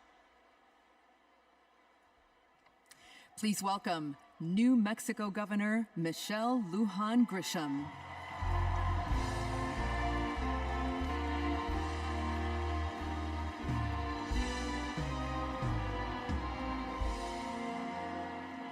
Good evening, America. I'm Michelle Lujan Grisham, governor of the great state of New Mexico. And in my state, we like things spicy, a little chili on everything, a little kick in our campaigns. And let me tell you, we are feeling en fuego right now.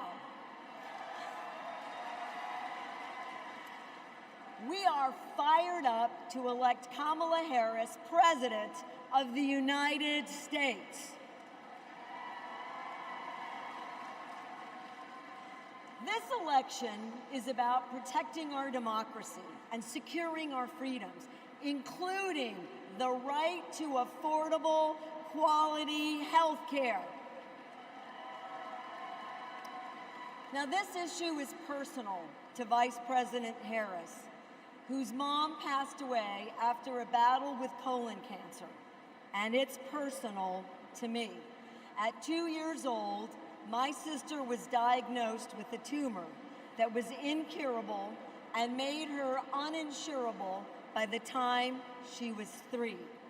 And it's personal to Americans across the country who know what it's like when someone they love gets sick.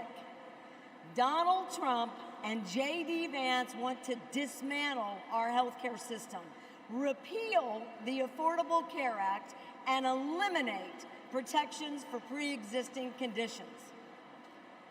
Either these guys don't get it, or they just don't care. You know who gets it? Kamala Harris gets it, and she cares.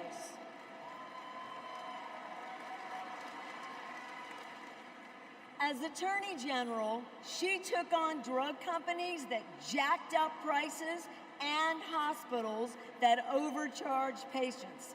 And when Republicans tried to kill the Affordable Care Act, she stood up in the Senate, voting not just no, but hell no.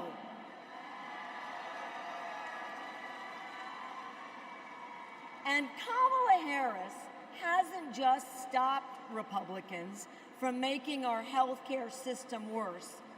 She fights every day to make it better. And I know. I spent 20 years working to get Medicare the ability to negotiate lower drug prices. As Vice President, Kamala Harris delivered it. You know what Donald Trump delivered? Junk plans, higher premiums, and abortion bans. And if you don't think a second term would be worse, then I've got a box of Trump steaks to sell you. We have not just a better choice. America, we have the best choice. Yes, we do. Kamala Harris will protect your right to care. She'll cap drug costs, she'll go after corporate price gougers, and ensure every woman who needs it can access reproductive health care.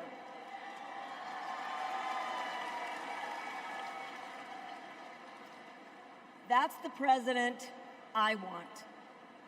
And that's the president America needs. And with your help, that's the next president of the United States. President Kamala Harris.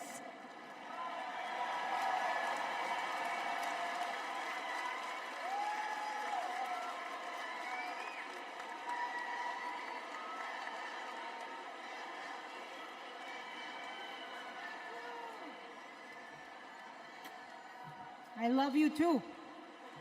Y en español, los quiero. So, my mom, like Kamala's mom, got sick. When my mom died in 2021, Kamala called me.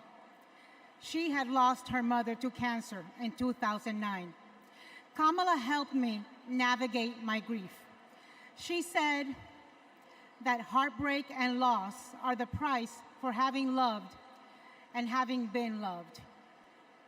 How I wish our mothers could be here to see this moment.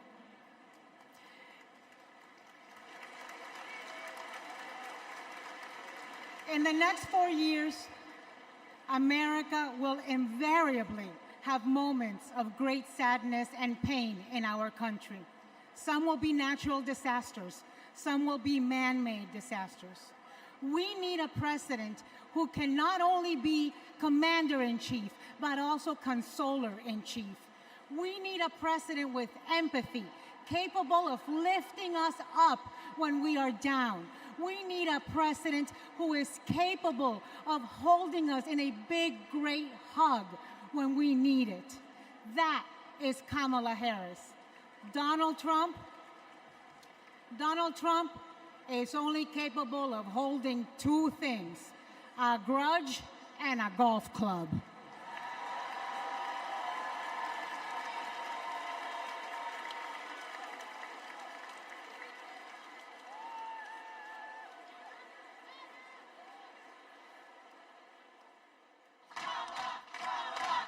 I remember when Kamala was first running for district attorney and people were like, oh, I don't know if she's tough enough. And I just had to laugh because I'm like, you don't know my sister. Kamala had been a hard and tough prosecutor in Alameda County, prosecuting men who were pimping young girls and rapists. Kamala wanted to make sure that murderers and child abusers face meaningful accountability and consequences for those actions. One of the cases that she had early in her career was where a man had scalped his girlfriend. And she ended up getting a conviction, getting justice for that woman. She came to San Francisco to protect victims, and she was elected to be district attorney of San Francisco.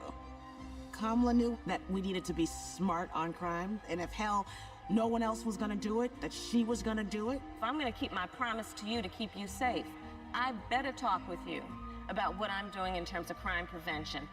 Investing in people coming out of prisons is the smart thing to do for law enforcement. Forget that it's just the right thing to do. That was a young Kamala Harris. She's only gotten more fierce. I've never seen her back down from a fight, and when she fights, she wins. When Kamala became Attorney General, she wanted to protect people, but also to fundamentally pursue justice.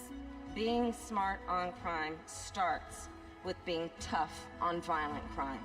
From a statewide perspective, I think we were concerned about the rise of gang violence. In San Joaquin County, we saw this tremendous change in our community, and it hit us like a wave. We saw an increase in human trafficking, narcotics, and guns. Let it be clear to anyone who would menace this state with violence, to those who prey on the weak and the vulnerable, justice will be swift and certain in the state of California. She was always hunting the kingpins, but we didn't have partnerships with DOJ or FBI or DEA or any of those law enforcement agencies. Now, we all work collaboratively to help all the counties in California. Because of her, we destabilized organized crime, disrupt these flows of guns, human beings, and narcotics. We are here this afternoon to announce the shutting down of one of the biggest and most organized threats to the safety of the Central Valley. I really think of her as fearless, as a fighter. Kamala just perseveres, and Mommy would say it's too hard is never an excuse. Making excuses is a failure to not only take responsibility, but to take action. If you have the will, the desire, the passion, the commitment, there is no challenge that is insurmountable.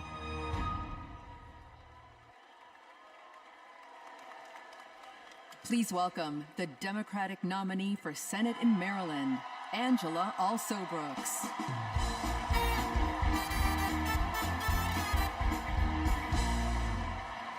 Good evening, America, and hello, Maryland. People like me, thank you. People like me, stories like mine don't usually make it to the United States Senate, but they should. I'm the proud granddaughter of a housekeeper, Sarah Daisy, who raised her 3 children in a 1-bedroom apartment. It was her dream to work in government to help people. That meant taking a typing test. But she didn't know how to type, and she couldn't afford a typewriter. So she put a white piece of paper on the refrigerator and drew a keyboard on it. And every night, she stood in front of that refrigerator and taught herself to type.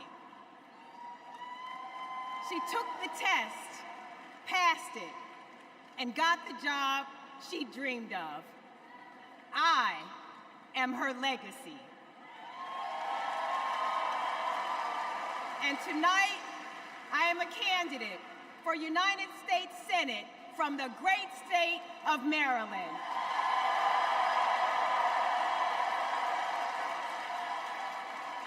I've always been inspired by women like my grandmother, women who imagine a better future and then have the grit to make it a reality.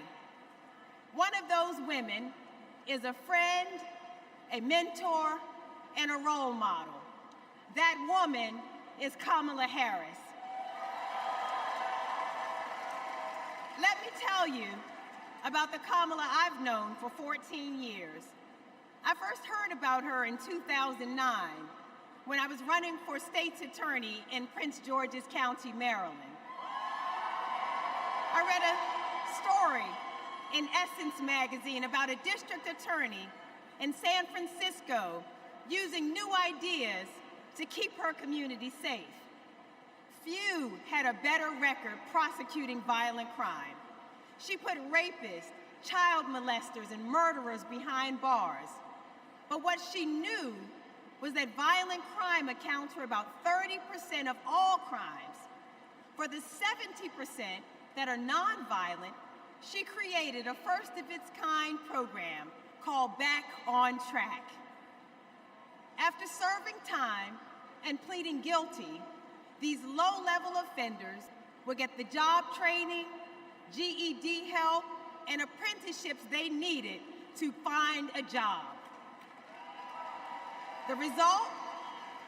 The recidivism rate plummeted. Now, after reading about this super bad district attorney, I talked nonstop about her on the campaign trail. 2 days after I won the election, my phone rings. It's Kamala Harris calling to congratulate me and ask how she could help. She helped me bring Back on Track to Maryland.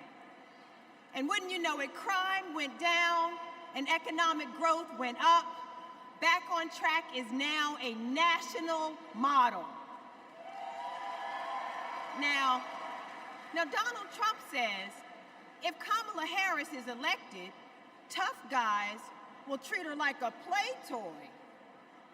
Do you know who else thought that? The drug cartels she busted, the big oil companies she made pay for polluting, the big banks that she made pay $20 billion to homeowners they ripped off. Getting justice for others isn't a power trip for her. It's a sacred calling. And hear me, Kamala Harris knows how to keep criminals off the streets. And come November, with your help, she'll keep one out of the Oval Office.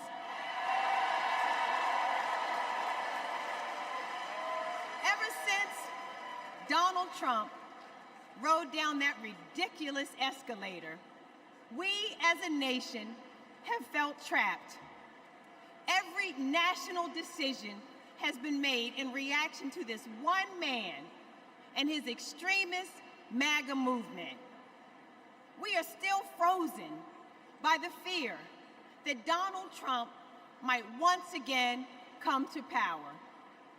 And it's not just our politics that have been trapped, it's our imagination. And then Kamala came along. Kamala has reminded us that we don't need to fear anything, not the future, and certainly not that man. This is our moment to leave Donald Trump where he belongs, in America's past. We stand with Kamala Harris because we as a country are not going back. For the ancestors who sat at lunch counters and made sure that we all had the right to vote, we are not going back. For the mamas and grandmamas who marched to make sure that women could control our own bodies, we are not going back. For the parents who work from can't see in the morning until can't see at night, not so that they will have a better future, but so that their children will have a better life. We are not going back. When facing an obstacle, my father has often said to me, your faith is stronger than your fears.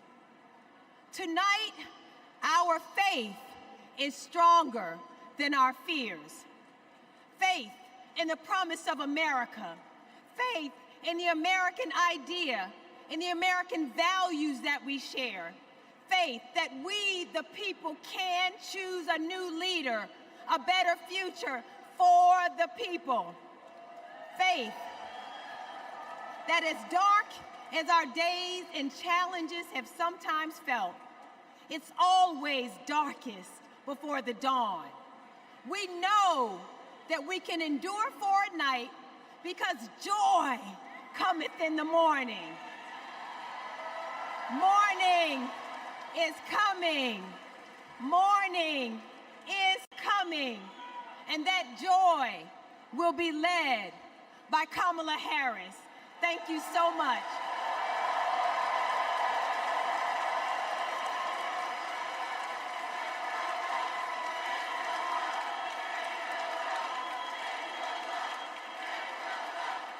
Please welcome Mesa, Arizona Mayor John Giles.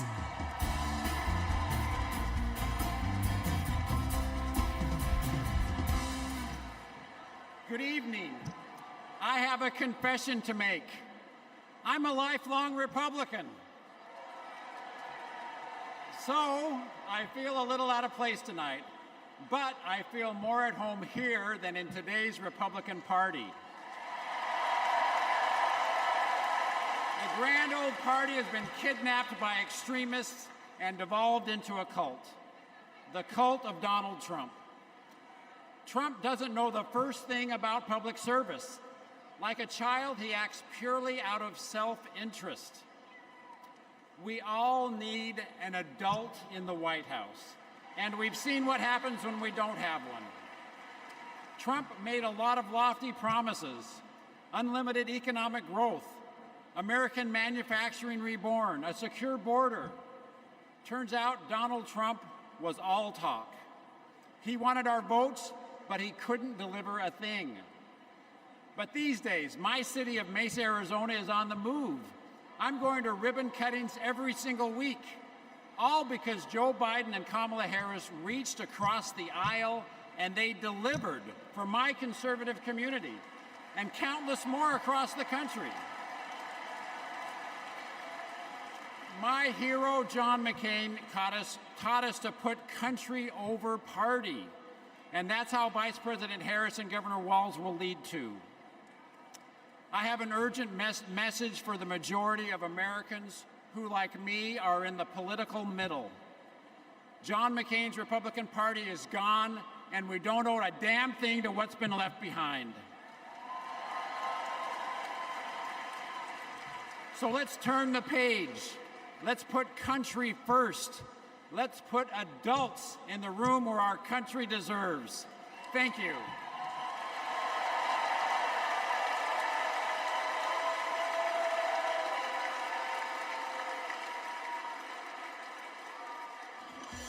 It's our dream to have a large family. Being a parent, it's the most important thing in my life. For decades, Americans have turned to the miracle of IVF treatments. She felt like a dream come true. The fact that she was able to build a family, that's why I do what I do. Without IVF, I don't know how this would have been possible. IVF treatment gives many patients an opportunity to have a family. I love that I get to help people every day become parents. But a party that pretends to be pro-family wants to put a stop to this. They are attacking the right to expand and start a family. It's unthinkable. They may never have the family that they've dreamt of. In the U.S. Senate, Republicans blocked a Democratic bill that would have established protections for in vitro fertilization. Mr. Vance, no. If Republicans actually cared as much about protecting IVF, this would have been a simple yes vote. Family means support. To me, family is your whole world. It's the life that you build. IVF made my family. It made my heart whole. It made my life full. It made my life full. And it made my life full. And we will always fight for you, for your family, for your freedoms, and for your future. Kamala Harris and Tim Walz honor the freedoms of all families to make decisions about what is right for them, for this generation and generations to come.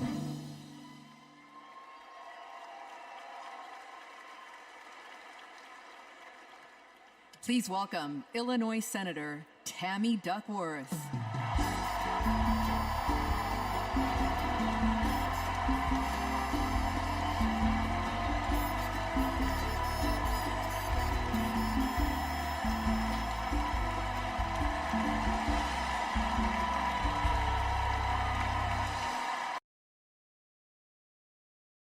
Gamer girl Abigail and queen of the monkey bars, Miley, are everything to me. But they would never have been born without access to reproductive care. Because after 10 years of struggling with infertility, I was only able to have them through the miracle of IVF. But now, Trump's anti-woman crusade has put other Americans' right to have their own families at risk. Because if they win, Republicans will not stop at banning abortion.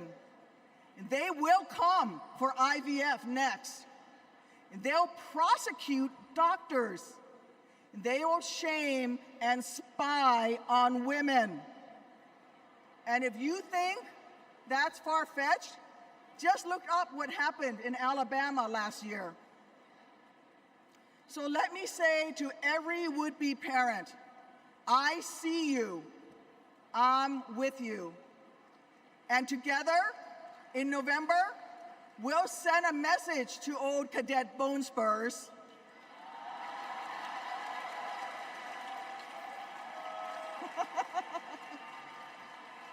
Stay out of our doctors' offices, and when you're at it, out of the Oval Office too.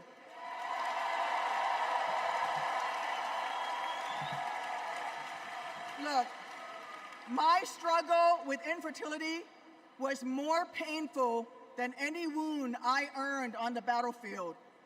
So how dare a convicted felon like Donald Trump treat women seeking health care like they're the ones breaking the law?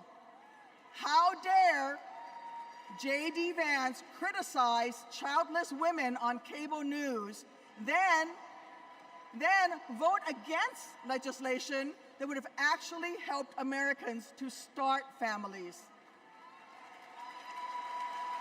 How dare the GOP endanger the dreams of countless veterans whose combat wounds prevent them from having kids without IVF, punishing our heroes for their willingness to serve?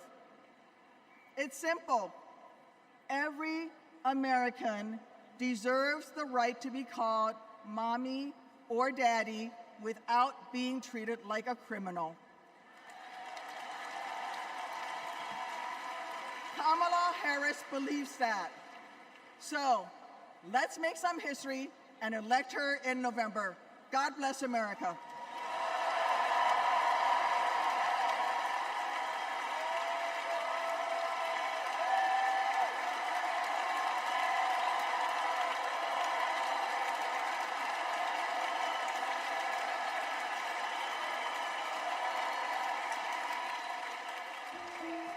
This is my dad, Doug. He was raised in Jersey and moved to LA when he was 16. These are his parents, Barb and Mike. They think he walks on water. This is what he wore to his bar mitzvah. And here's him at summer camp. They voted him most athletic, so he says. This is a photo McDonald's used when he was Employee of the Month. It hung on our wall for years. My dad is a lawyer, a really good one. My mom called him the crisis guy because he was everyone's first call. My parents split when I was in middle school, and that wasn't easy. That's not easy for any kid. But it helped that my parents stayed friends, and we all kept hanging together. We grew closer than ever. And then he met Kamala, the blind date that would dramatically change all of our lives forever. It was my senior year of high school. Ella and I would laugh watching them fall in love, acting like teenagers. In 2014, Kamala became Mamala. She took over Sunday night dinners and taught Doug how to actually cook. Our blended family wasn't used to politics or the spotlight, but when Kamala became senator, we were all excited to step up, especially my dad. Then Kamala became vice president. It felt like Doug was a bit out of place on Capitol Hill. I thought, what is my goofy dad doing here? But he embraced it. He left his practice after being a lawyer for 30 years. That was tough. I was so proud to watch him do it, to stand by her side, an example of true partnership. I just got married myself, and he's inspired me as a new husband. Anyone who really gets close to him knows he's kind, loving, and fiercely protective. I mean, just look at this face. This is my dad, the first second gentleman in the history of this nation. He's found his voice around the issues that matter to him. You have no choice but to speak up and speak out. There is an epidemic of hate, including a crisis of anti-Semitism in our country and around the world. What they are doing on reproductive freedom and freedom in general is just outrageous. And next, he's gonna make history again as the first gentleman. I can't wait for everyone to get to know why we all love him. He's the glue that keeps this family together.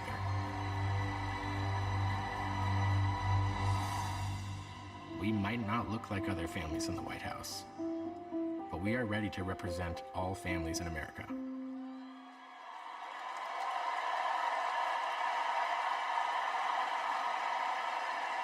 Please welcome my dad, the second gentleman of the United States, Doug Emhoff.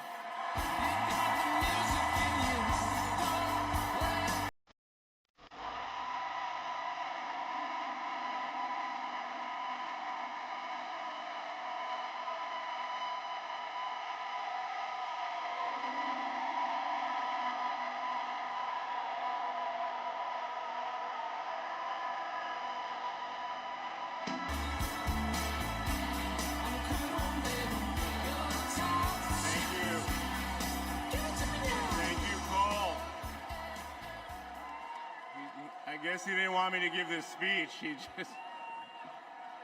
Thank you. Thank you so much. Hello. Thank you. Hello to my big, beautiful, blended family up there. I love you so much. Aren't you proud of Cole? Wow.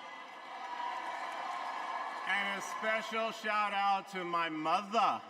I see you. My mother is the only person in the whole world who thinks Kamala is the lucky one for marrying me. And to Kamala, who, well, we just saw where she is. She's out on the trail listening to and talking with voters. Honey, I can't wait for you to come back to Chicago because we're having a great time here.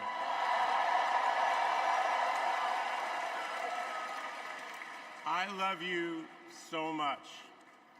I'm so proud of how you're stepping up for all of us. But that's who she is. Wherever she's needed, however she's needed, Kamala rises to the occasion. And she did it for me and our family. And now that the country needs her, she's showing you what we already know. She's ready to lead. She brings both joy and toughness to this task, and she will be a great president we will all be proud of. Now, I'm the son of two Brooklynites, Mike and Barb. They've been together almost 70 years. My dad worked in the shoe business in Manhattan, and he moved our family out to New Jersey. Where's New Jersey? I see you out there. When I was a little kid. And in a lot of ways, I had a typical Jersey suburban childhood. I biked around the neighborhood. I took the bus to Hebrew school. And I rode to Little League practice in the way back of my coach's wood-paneled station wagon. And if we did well, we got to have a Slurpee after. In my neighborhood, everyone left their garage door open.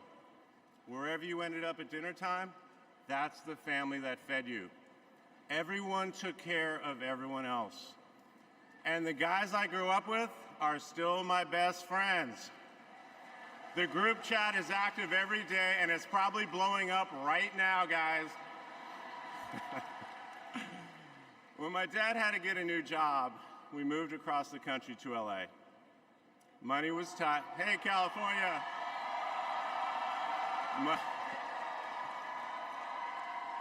Money was tight, so I worked at McDonald's in high school for some extra cash. Not only was I Employee of the Month, but I still have the framed picture, which you just saw, and there was a ring, golden arches and all. And then I waited tables, parked cars. I was working full-time so I could afford to go to college part-time. And thanks to partial scholarships, student loans, and a little help from my dad, I got myself through law school. And I got my first job as a lawyer, which is also where I met the guys in my fantasy football league. And a lot has changed in our lives since the early 90s, but my team name is still Nirvana. Yes, after the band.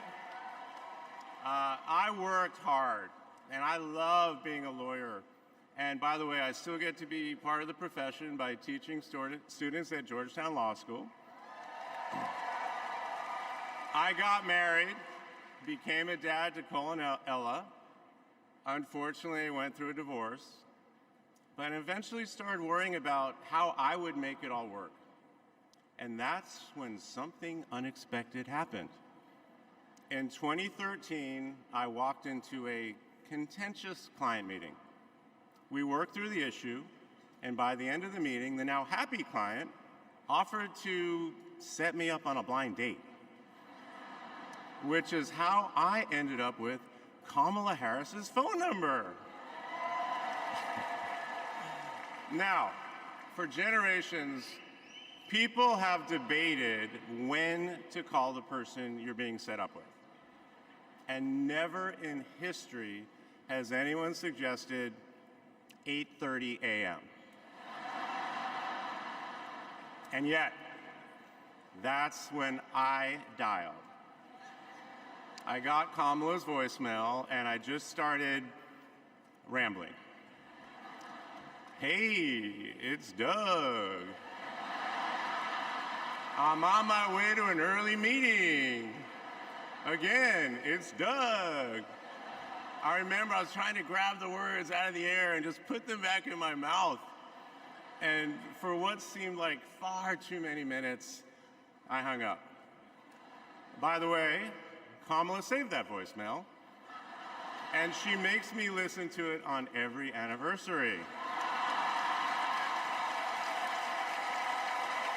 But that message wasn't the only unusual thing about that day. Now, Kamala, who normally would have been working hard at her office, just happened to be waiting at her apartment for a contractor to do some work on her kitchen. I was eating at my desk, which was not a regular occurrence for a busy lawyer like me who appreciated a good business lunch. But that's when she called me back. And we talked for an hour, and we laughed. Well, you know that laugh. I love that laugh.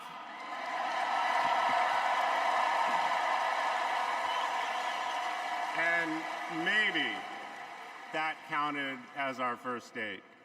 Or maybe it was that Saturday night when I picked her up and told her, buckle up, I'm a really bad driver.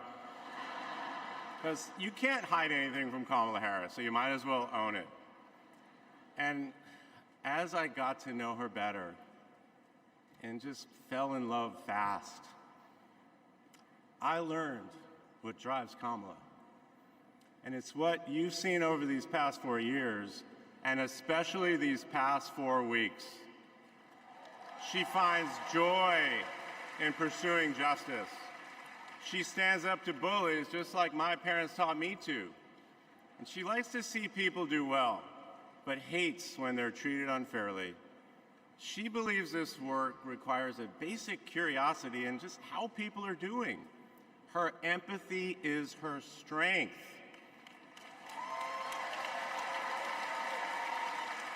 Over the past decade, Kamala has connected me more deeply to my faith, even though it's not the same as hers.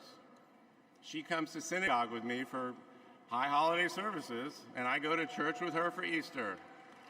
I get to enjoy her mom's chili relleno recipe every Christmas, and she makes a mean brisket for Passover. It brings me right back to my grandmother's apartment in Brooklyn, you know, the one with the plastic-covered couches. But Kamala has fought against anti-Semitism and all forms of hate her whole career. She's the one who encouraged me as second gentleman to take up that fight, which is so personal to me. And those of you who belong to blended families know that they can be a little complicated. But as soon as our kids started calling her Mamala, I knew we'd be okay. Ella calls us a three-headed parenting machine. Kamala and Kirsten, thank you both. Thank you both for always putting your family and the kids first. Now, Cole and Ella's friends knew that when they'd come over for Sunday dinner with Mamala, it was going to be real talk. In between taking cooking instructions, they'd have to answer questions about what problem they wanted to solve in the world. They learned that you've always got to be prepared because Kamala is going to prosecute the case. And in the same breath that Cole and Greenlee told us that they were engaged, they asked Kamala to officiate their wedding. And in the same way that she always steps up when it matters, Kamala put so much time into those remarks, and she bound them in a book that matched her dark red dress, and then turned that into a gift for the happy couple. A few days ago, during this incredible time we're going through, there was a brief window when Kamala was back at home. And I saw her sitting on her favorite chair, and in the middle of a wild month, I just hoped that she was having a quiet moment to herself. But then I realized she was on the phone. And of course, my mind went to all the potential crises that the vice president could be dealing with. Was it domestic? Was it foreign? Was it campaign? I could see she was focused, and all I knew was that it must be something important. And it turns out it was. Ella had called her. That's Kamala. That's Kamala. Those kids are her priorities, and that scene was a perfect map of her heart. She's always been there for our children, and I know she'll always be there for yours too. Kamala is a joyful warrior. It's doing for her country what she has always done for the people that she loves. Her passion will benefit all of us when she's our president. And here's the thing about joyful warriors. They're still warriors. And Kamala is as tough as it comes. Just ask the criminals, the global gangsters, and the witnesses before the Senate Judiciary Committee. She never runs from a fight. And she knows the best way to deal with a coward is to take him head on. Because we all know cowards are weak, and Kamala Harris can smell weakness. She doesn't tolerate any BS. You've all seen that look, and you know that look I'm talking about. That look is not just a meme. It reflects her true belief in honest and direct leadership. And it's also why she will not be distracted by nonsense. Kamala knows that in order to win, we cannot lose focus. America, in this election, you have to decide who to trust with your family's future. I trusted Kamala with our family's future. It was the best decision I ever made. This Thursday will be our 10th wedding anniversary, which I know it means I'm about to hear that embarrassing voicemail again. However, that's not all I'll be hearing. That same night, I'll be hearing my wife, Kamala Harris, accept your nomination for President of the United States. And with your help, she will lead with joy and toughness, with that laugh and that look, with compassion and conviction. She'll lead from the belief that wherever we come from, whatever we look like, we're strongest when we fight for what we believe in, not just against what we fear.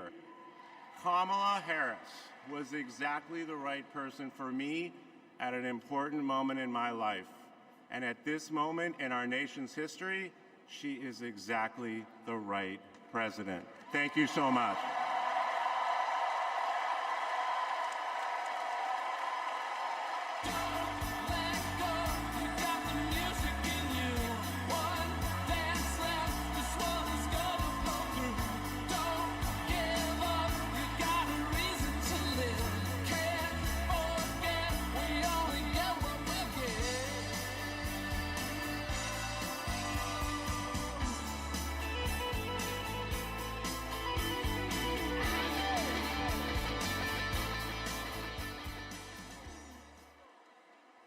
Please welcome former First Lady Michelle Obama.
Wonderfully magical is in the air, isn't it?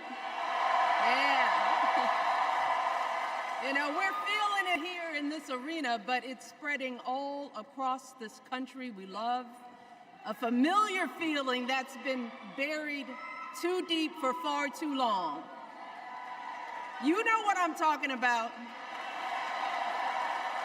It's the contagious power of hope. The anticipation, the energy, the exhilaration of once again being on the cusp of a brighter day. The chance to vanquish the demons of fear, division, and hate that have consumed us and continue pursuing the unfinished promise of this great nation, the dream that our parents and grandparents fought and died and sacrificed for. America, hope is making a comeback. Yeah.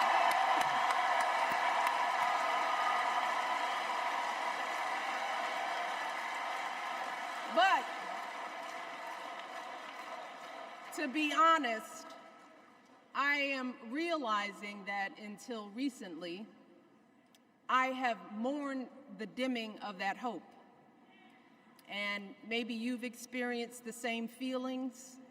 Is that deep pit in my stomach, a palpable sense of dread about the future. And for me, that mourning has also been mixed with my own personal grief.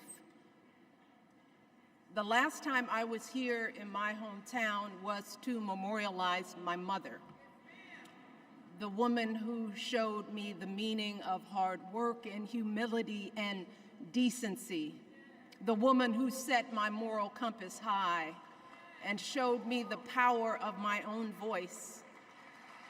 Folks,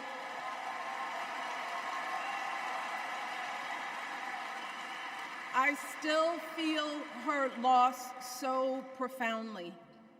I wasn't even sure if I'd be steady enough to stand before you tonight, but my heart compelled me to be here because of the sense of duty that I feel to honor her memory and to remind us all not to squander the sacrifices our elders made to give us a better future.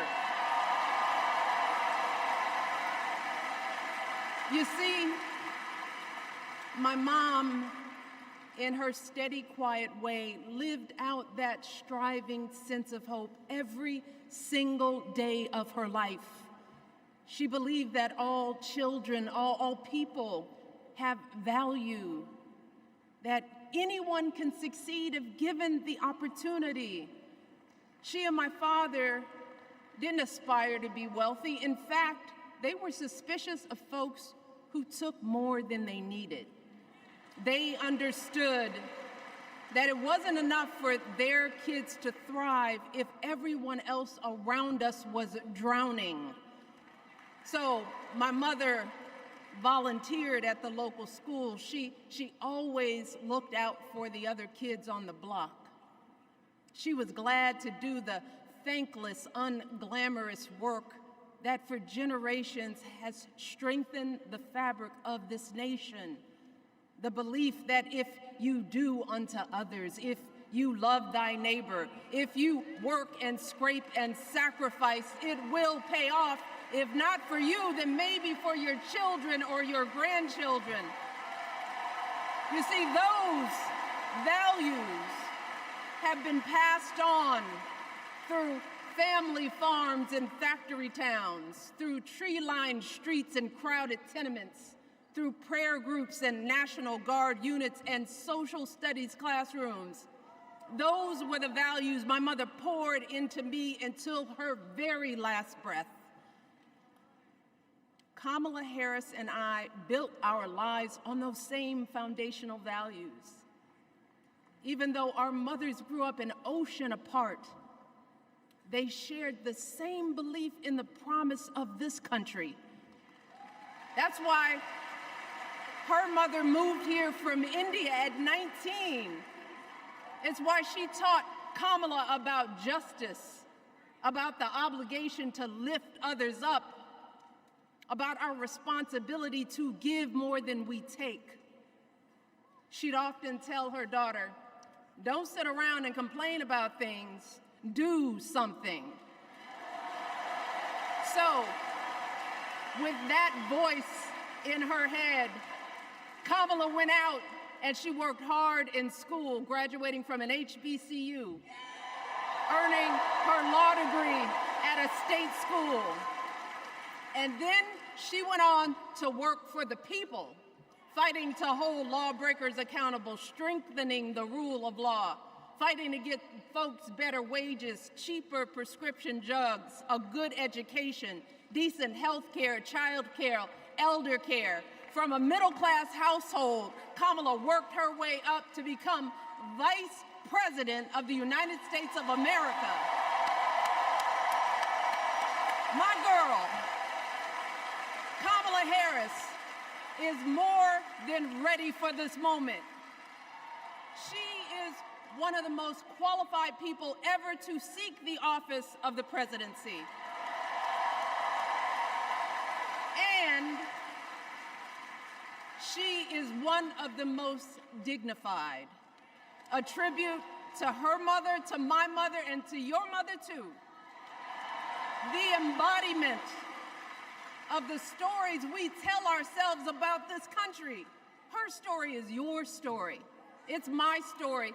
It's the story of the vast majority of Americans trying to build a better life. Look, Kamala knows, like we do, that regardless of where you come from, what you look like, who you love, how you worship, or what's in your bank account, we all deserve the opportunity to build a decent life. All of our contributions deserve to be accepted and valued.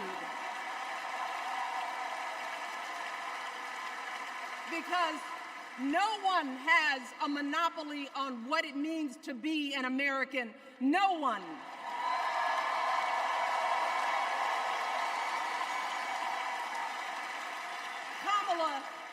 has shown her allegiance to this nation, not by spewing anger and bitterness, but by living a life of service and always pushing the doors of opportunity open to others. She understands that most of us will never be afforded the grace of failing forward. We will never benefit from the affirmative action of generational wealth.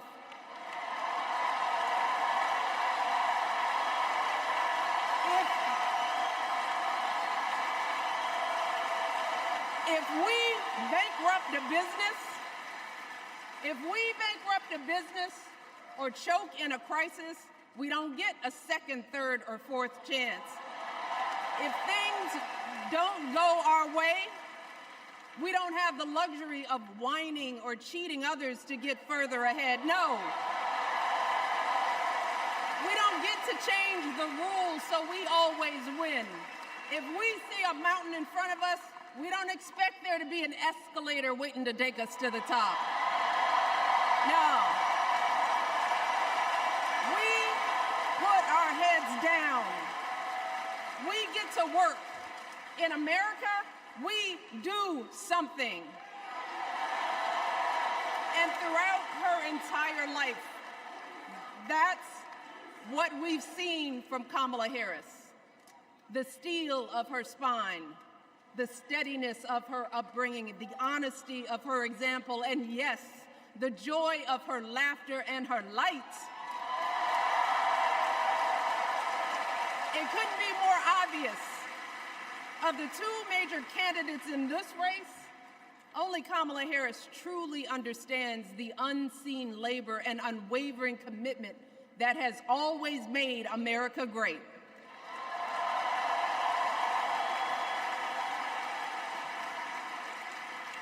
Now, unfortunately, we know what comes next.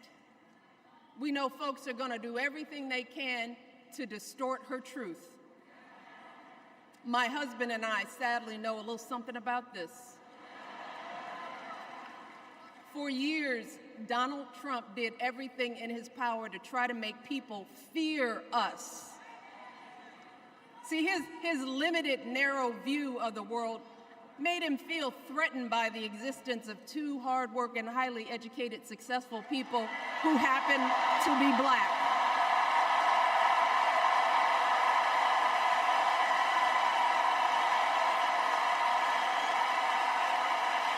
Wait.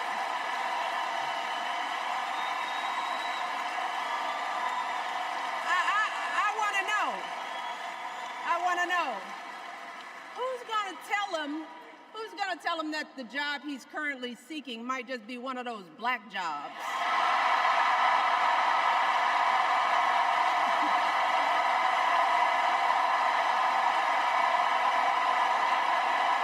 Look,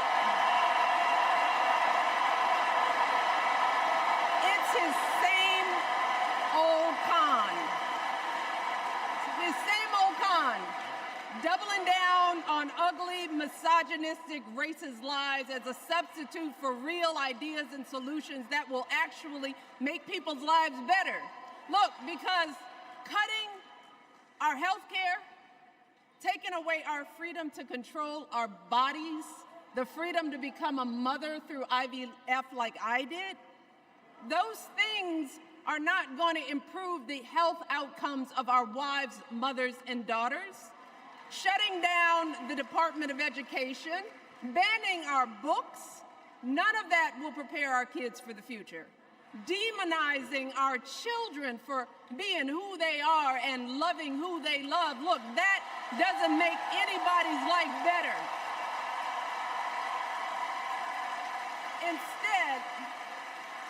Instead, it only makes us small.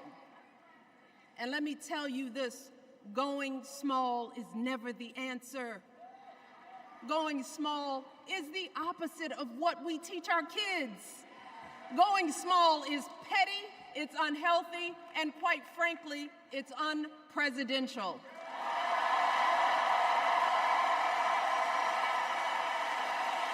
So, why would any of us accept this from anyone seeking our highest office? Why would we normalize that type of backward leadership? Doing so only demeans and cheapens our politics. It only serves to further discourage good, big-hearted people from wanting to get involved at all. America, our parents taught us better than that, and we deserve so much better than that. That's why we must do everything in our power to elect two of those good, big-hearted people. There is no other choice than Kamala Harris and Tim Walz. No other choice.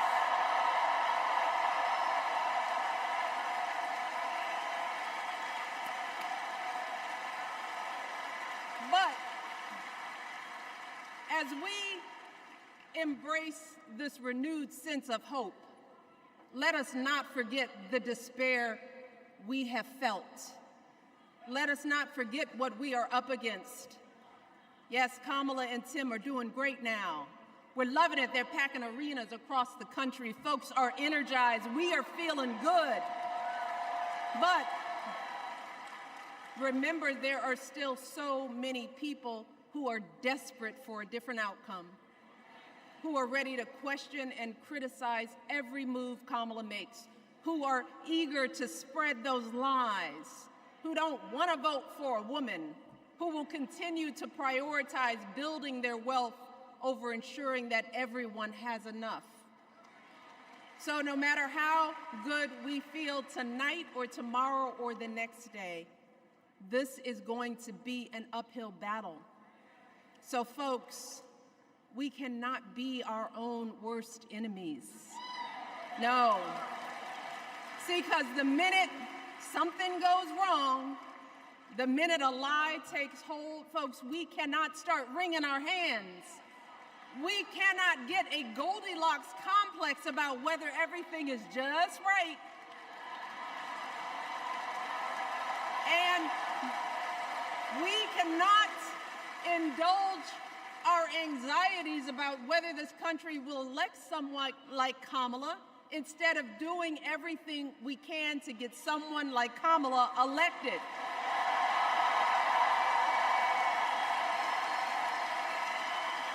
Kamala and Tim, they have lived amazing lives.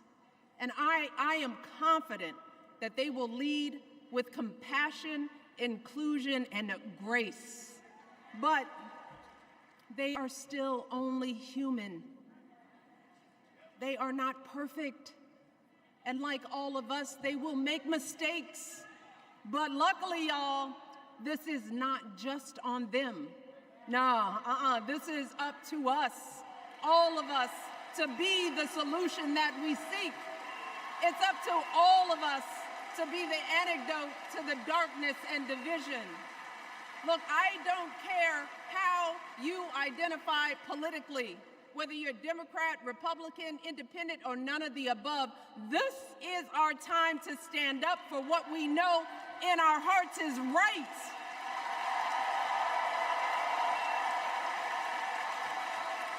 To stand up, not just for our basic freedoms, but for decency and humanity, for basic respect, dignity, and empathy, for the values at the very foundation of this democracy. It's up to us to remember what Kamala's mother told her.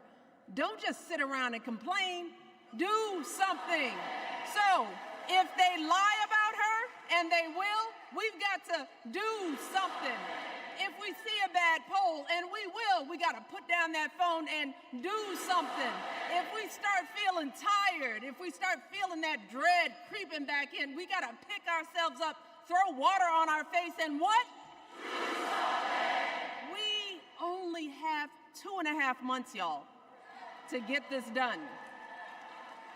Only 11 weeks to make sure every single person we know is registered and has a voting plan. So, we cannot afford for anyone America to sit on their hands and wait to be called. Don't complain if no one from the campaign has specifically reached out to you to ask you for your support.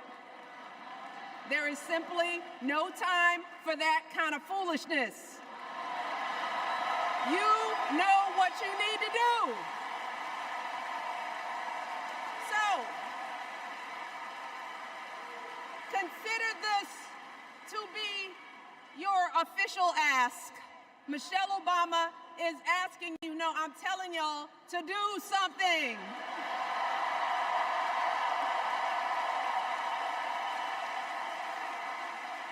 Because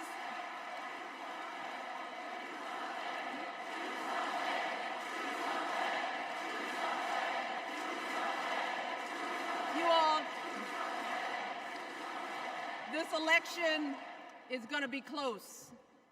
In some states, just a handful, listen to me, a handful of votes in every precinct could decide the winner. So we need to vote in numbers that erase any doubt. We need to overwhelm any effort to suppress us. Our fate is in our hands. In 77 days, we have the power to turn our country away from the fear, division, and smallness of the past. We have the power to marry our hope with our action. We have the power to pay forward the love, sweat, and sacrifice of our mothers and fathers and all those who came before us. We did it before, y'all, and we sure can do it again. Let us work like our lives depend on it. And let us keep moving our country forward and go higher, yes, always higher than we've ever gone before as we elect the next President and Vice President of the United States, Kamala Harris and Tim Walz. Thank you all. God bless.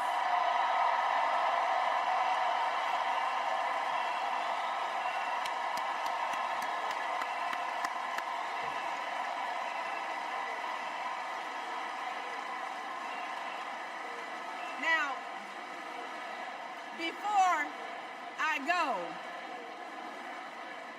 I have one more job tonight.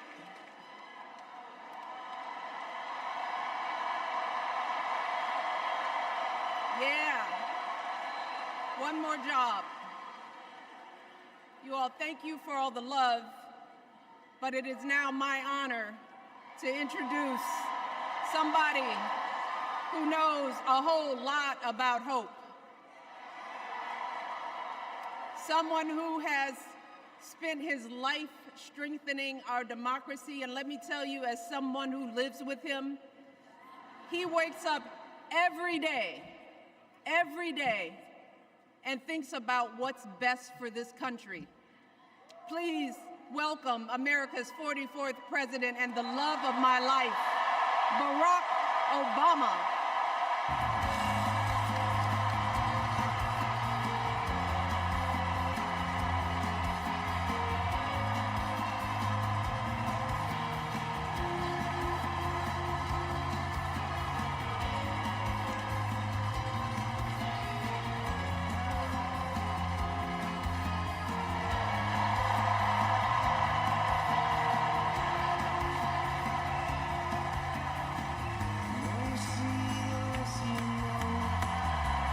Hello, Chicago! Oh.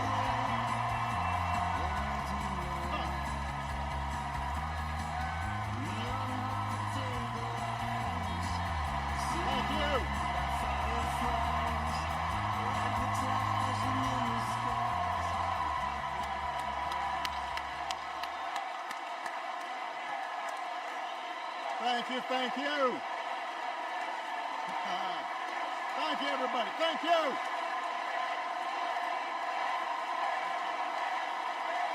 Thank you. Thank you. All right. That's enough. Thank you. Chicago! It's good to be home. It is good to be home, and I don't know about you, but I'm feeling fired up.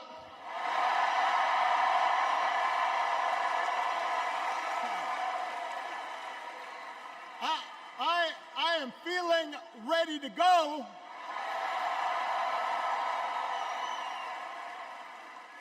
Even if I am the only person stupid enough to speak after Michelle Obama.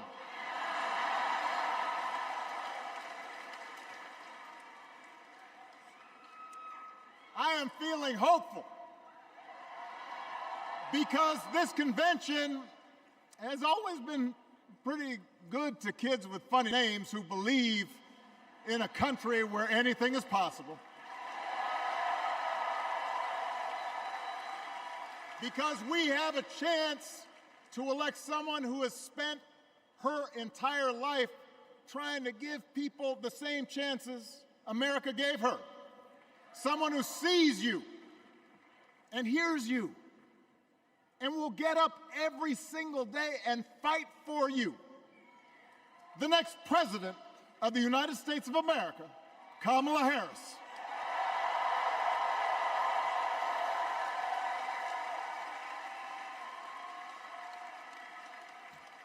It's been 16 years since I had the honor of accepting this party's nomination for president.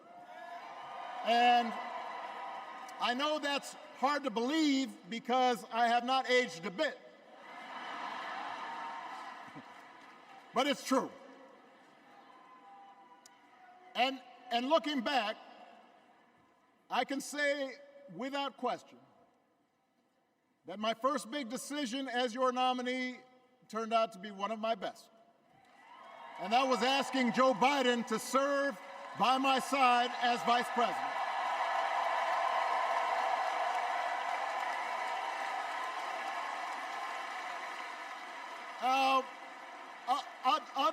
Other than some common Irish blood, Joe and I come from different backgrounds, but we became brothers. And as we worked together for 8, sometimes pretty tough years, what I came to admire most about Joe wasn't just his smarts, his experience. It was his empathy and his decency and his hard-earned resilience, his unshakable belief that everyone in this country deserves a fair shot.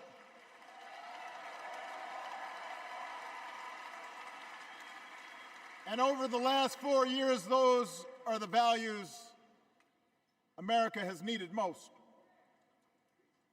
At a time when millions of our fellow citizens were sick and dying, we needed a leader with the character to put politics aside and do what was right.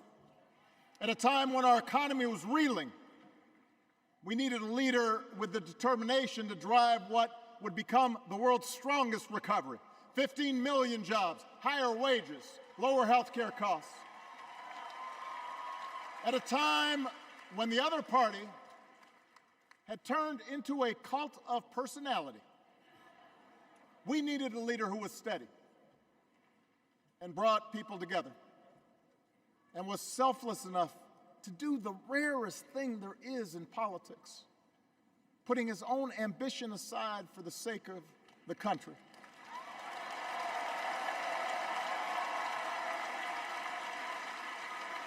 History will remember Joe Biden as an outstanding president who defended democracy at a moment of great danger. And I am proud to call him my president, but I am even prouder to call him my friend.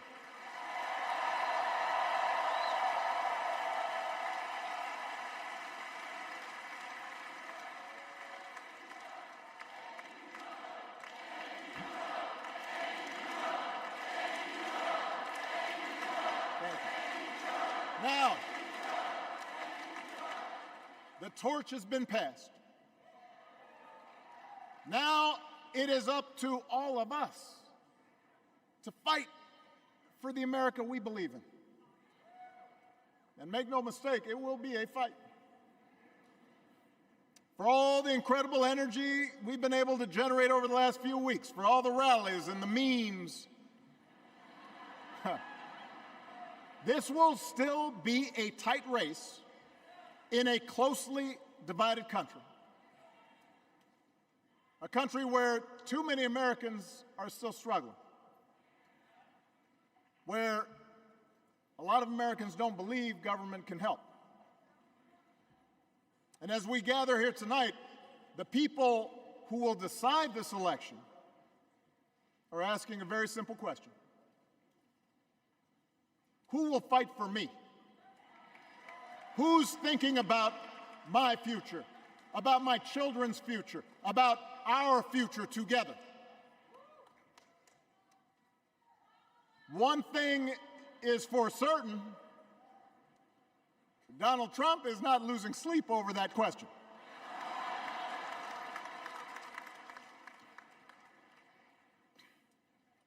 Here's a 78-year-old billionaire who has not stopped whining about his problems since he rode down his golden escalator 9 years ago. It has been a constant stream of gripes and grievances that's actually been getting worse now that he's afraid of losing to Kamala. There's the childish nicknames, the crazy conspiracy theories, this weird obsession with crowd sizes.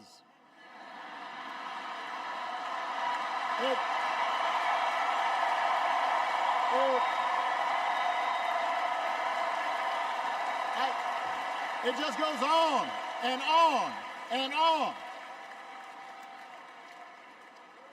The other day I heard someone compare Trump to the neighbor who keeps running his leaf blower outside your window every minute of every day.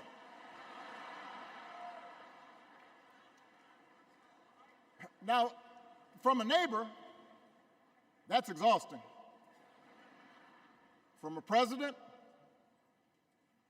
it's just dangerous. The truth is, Donald Trump sees power as nothing more than it means to his ends. He wants the middle class to pay the price for another huge tax cut that would mostly help him and his rich friends. He killed a bipartisan immigration deal written in part by one of the most conservative Republicans in Congress that would have helped secure our southern border because he thought trying to actually solve the problem would hurt his campaign. He doesn't. Do not boo. Vote.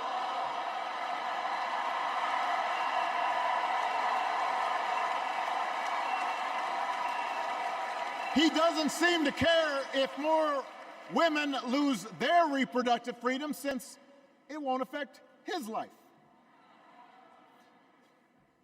And most of all, Donald Trump wants us to think that this country is hopelessly divided between us and them, between the real Americans, who of course support him, and the outsiders who don't. And he wants you to think that you'll be richer and safer if you will just give him the power to put those other people back in their place. It is one of the oldest tricks in politics from a guy whose act has, let's face it, gotten pretty stale. We do not need 4 more years of bluster and bumbling and chaos. We have seen that movie before, and we all know that the sequel is usually worse.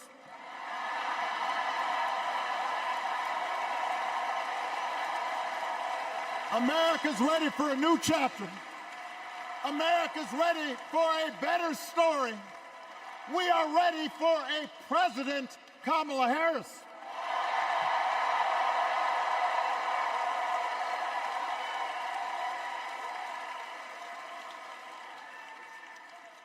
And Kamala Harris is ready for the job.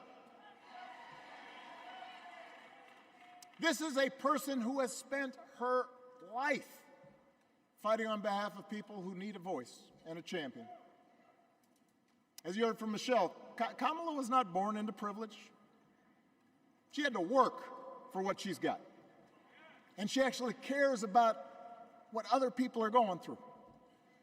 She's not the neighbor running the leaf blower. She's the neighbor rushing over to help when you need a hand.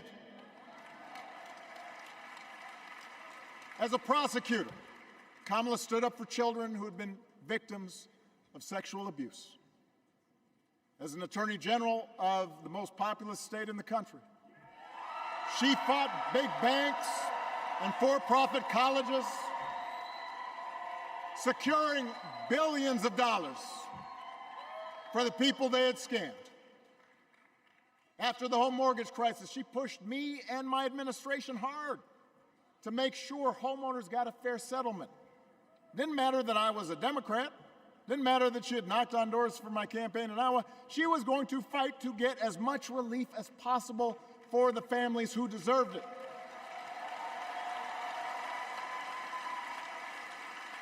As vice president, she helped take on the drug companies to cap the cost of insulin, lower the cost of health care, give families with kids a tax cut. And she is running for president with real plans to lower costs even more and protect Medicare and Medicaid, and sign a law to guarantee every woman's right to make her own health care decisions.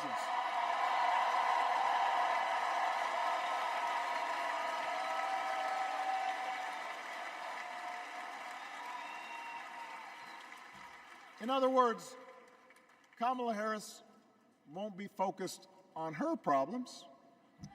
She'll be focused on yours. As president, she won't just cater to her own supporters and punish those who refuse to kiss the ring or bend the knee. She'll work on behalf of every American. That's who Kamala is. And in the White House, she will have an outstanding partner in Governor Tim Walz.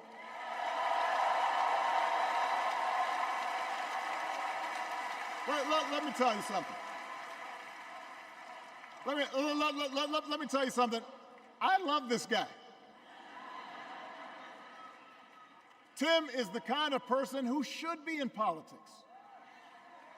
Born in a small town, served his country, taught kids, coached football, took care of his neighbors. He knows who he is, and he knows what's important. You can tell those flannel shirts he wears don't come from some political consultant. They come from his closet, and they have been through some stuff.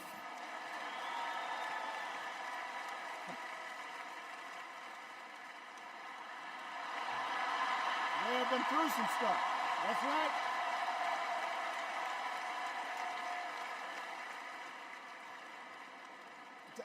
Together, Kamala and Tim have kept faith with America's central story. A story that says we are all created equal. All of us endowed with certain inalienable rights, that everyone deserves a chance, that even when we don't agree with each other, we can find a way to live with each other.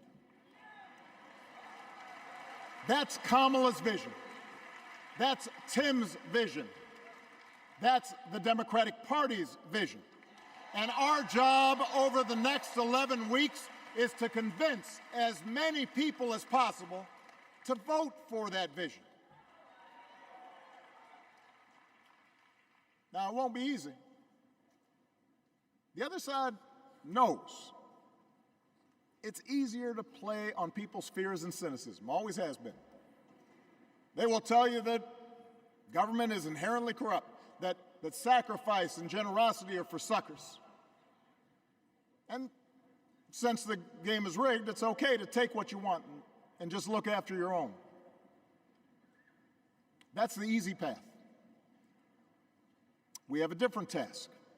Our job is to convince people that democracy can actually deliver. And in doing that, we can't just point to what we've already accomplished. We can't just rely on the ideas of the past. We need to chart a new way forward to meet the challenges of today. And Kamala understands this. She knows, for example, that if we want to make it easier for more young people to buy a home, We need to build more units and clear away some of the outdated laws and regulations that made it harder to build homes for working people in this country. That is a priority, and she's put out a bold new plan to do just that.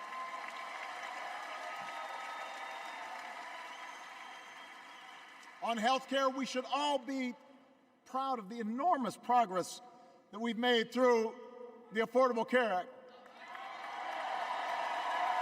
providing millions of people access to affordable coverage, protecting millions more from unscrupulous insurance practices. And I noticed, by the way, that since it's become popular, they don't call it Obamacare no more.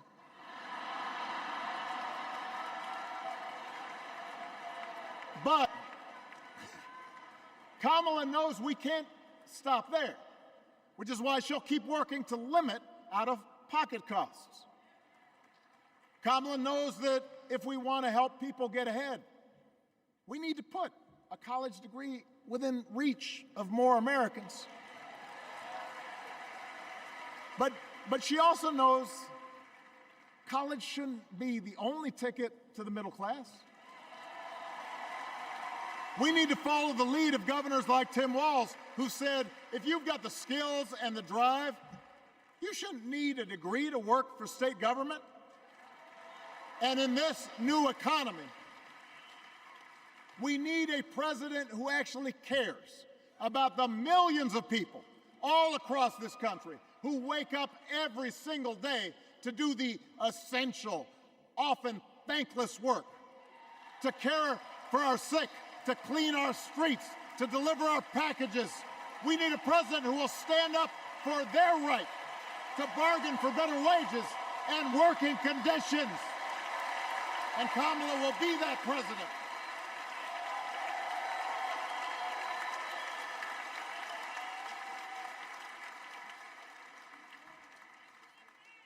Yes, she can.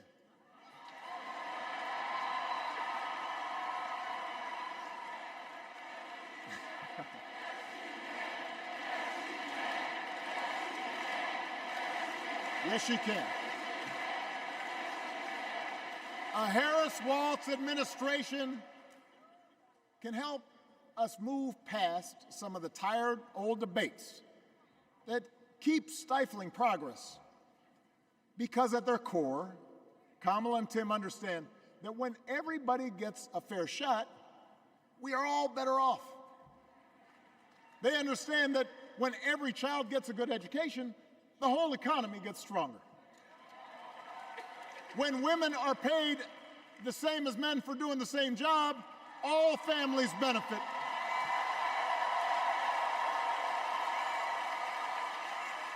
They understand that we can secure our borders without tearing kids away from their parents.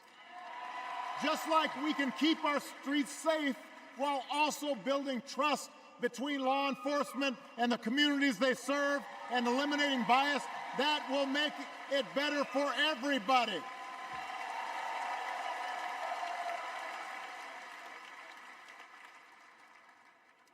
Donald Trump and his well-heeled donors, they don't see the world that way. For them, one group's gains is necessarily another group's loss.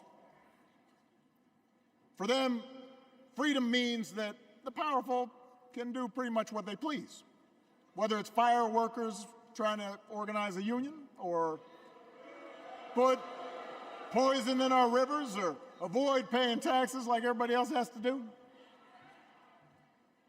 Well, we have a broader idea of freedom. We believe in the freedom to provide for your family if you're willing to work hard. The freedom to breathe clean air and drink clean water and send your kids to school without worrying if they'll come home. We believe that true freedom gives each of us the right to make decisions about our own life, how we worship, what our family looks like, how many kids we have, who we marry. And we believe that freedom requires us to recognize that other people have the freedom to make choices that are different than ours. That's okay.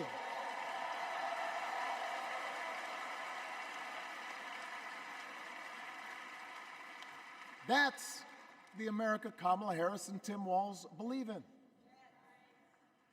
An America where we, the people, includes everyone. Because that's the only way this American experiment works. And despite what our politics might suggest, I think most Americans understand that. Democracy isn't just a bunch of abstract principles and dusty laws in some book somewhere. It's the values we live by. It's the way we treat each other, including those who don't look like us, or pray like us, or see the world exactly like we do.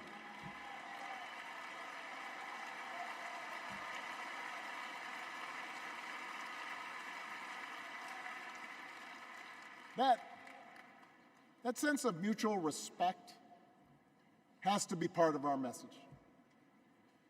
Our politics have become so polarized these days that all of us across the political spectrum seem so quick to assume the worst in others, unless they agree with us on every single issue. We start thinking that the only way to win is to scold and shame and out-yell the other side. And after a while, regular folks just tune out, or they don't bother to vote. Now, that approach may work for the politicians who just want attention and thrive on division, but it won't work for us. To make progress on the things we care about, the things that really affect people's lives, we need to remember that we've all got our blind spots and contradictions and prejudices, and that if we want to win over those who aren't yet ready to support our candidates, we need to listen to their concerns and maybe learn something in the process. After all, if a parent or grandparent occasionally says something that makes us cringe, we don't automatically assume they're bad people. We recognize that the world is moving fast, that they need time and maybe a little encouragement to catch up. Our fellow citizens deserve the same grace we hope they'll extend to us.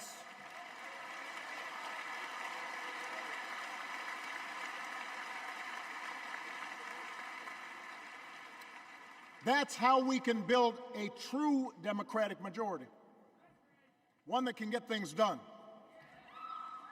And by the way, that does not just matter to the people in this country. The rest of the world is watching to see if we can actually pull this off.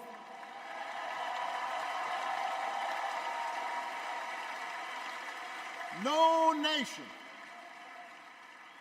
no society has ever tried to build a democracy as big and as diverse as ours before. One that includes people that over decades have come from every corner of the globe. One where our allegiances and our community are defined not by race or blood, but by a common creed. And that's why when we uphold our values, the world's a little brighter. When we don't, the world's a little dimmer. And dictators and autocrats feel emboldened. And over time, we become less safe. We shouldn't be the world's policemen, and we can't eradicate every cruelty and injustice in the world. But America can be and must be a force for good. Discouraging conflict, fighting disease, promoting human rights, protecting the planet from climate change, defending freedom, brokering peace. That's what Kamala Harris believes, and so do most Americans.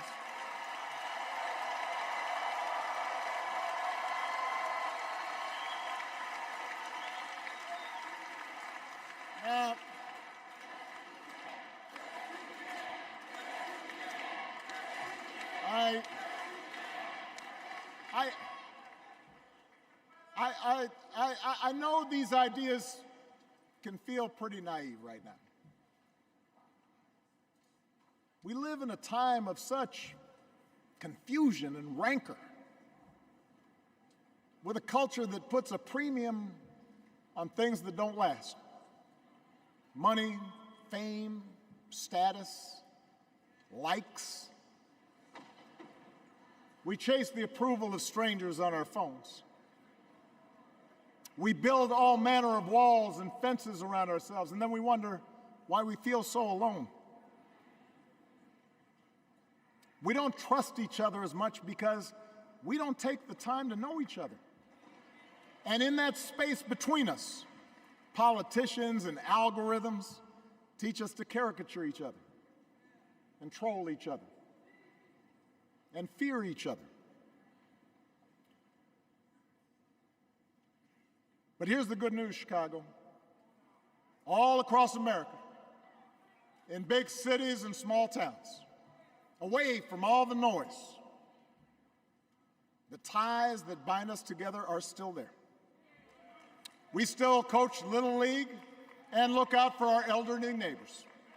We still feed the hungry in churches and mosques and synagogues and temples. We share the same pride when our Olympic athletes compete for the gold. Because the vast majority of us do not want to live in a country that's bitter and divided. We want something better. We want to be better. And the joy and the excitement that we're seeing around this campaign tells us we're not alone. You know, I've spent a lot of time thinking about these past few months because, as Michelle mentioned, this summer we lost her mom, Ms. Marion Robinson. And I don't know that anybody has ever loved their mother-in-law any more than I love mine. Mostly it's because she was funny and wise and the least pretentious person I knew. That, and she always defended me with Michelle when I messed up. I'd hide behind her.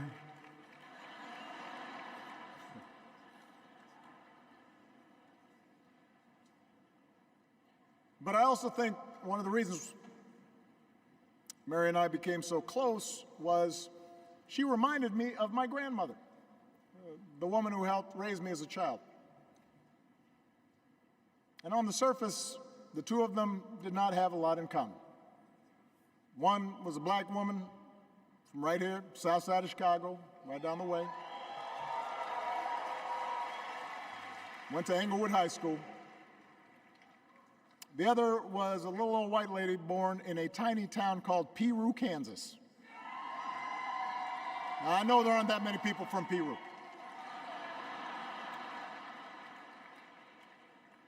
And yet they shared a basic outlook on life.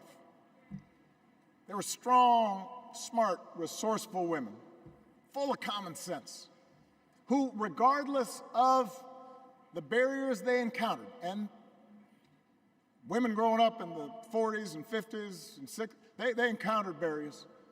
They still went about their business without fuss or complaint and provided an unshakable foundation of love for their children and their grandchildren. In that sense, they both represented an entire generation of working people who, through war and depression, discrimination and limited opportunity, helped build this country. A lot of them toiled every day at jobs that were often too small for them and didn't pay a lot. They willingly went without just to keep a roof over the family's heads, just to give their children something better. But they knew what was true.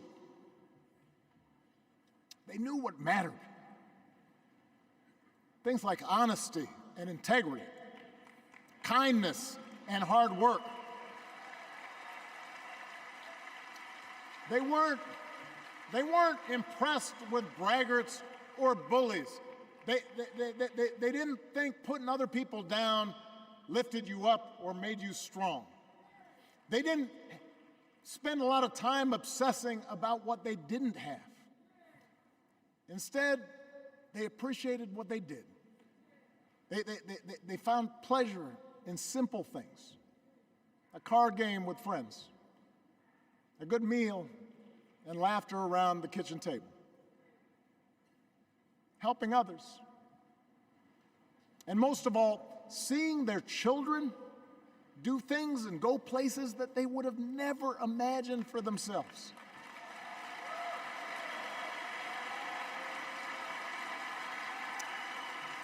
Whether you are a Democrat or a Republican or somewhere in between, we have all had people like that in our lives.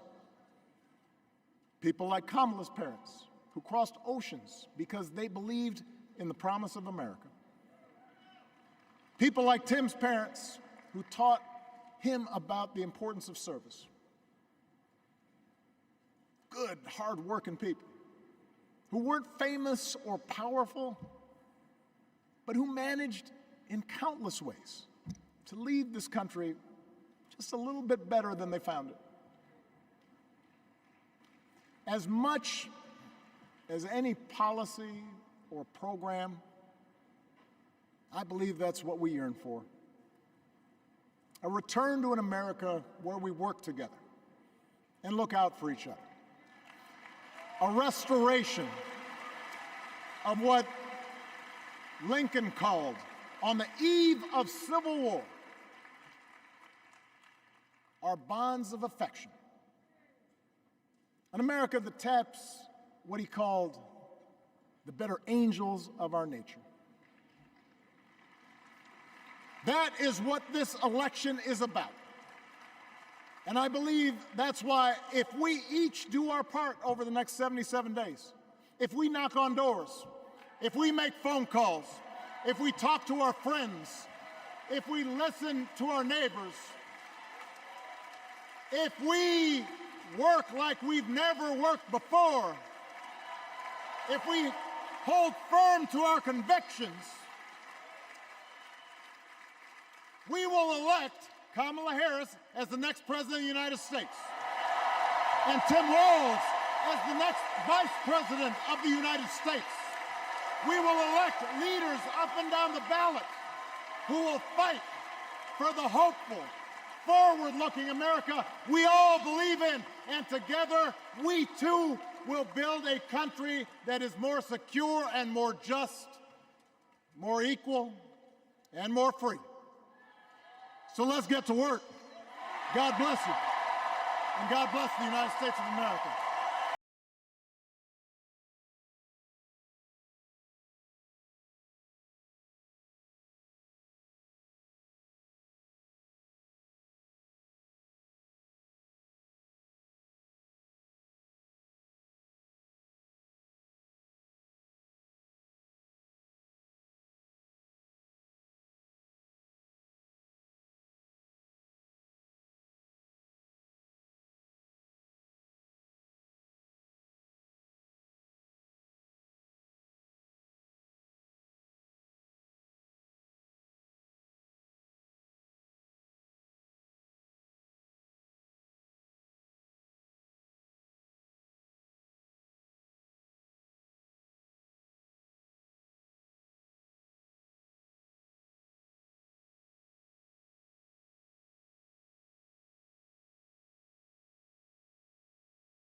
Stand if you are able for this evening's benediction, offered by Bishop Samuel L. Green Sr. and His Eminence Archbishop Alpidophoros of the Greek Orthodox Archdiocese of America.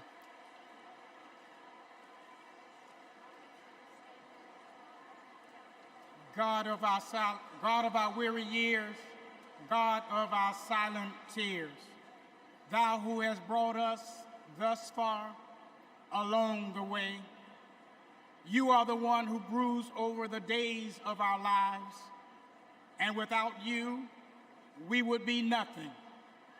So we lift our hopes and hearts to thee, and we pause tonight to say thank you.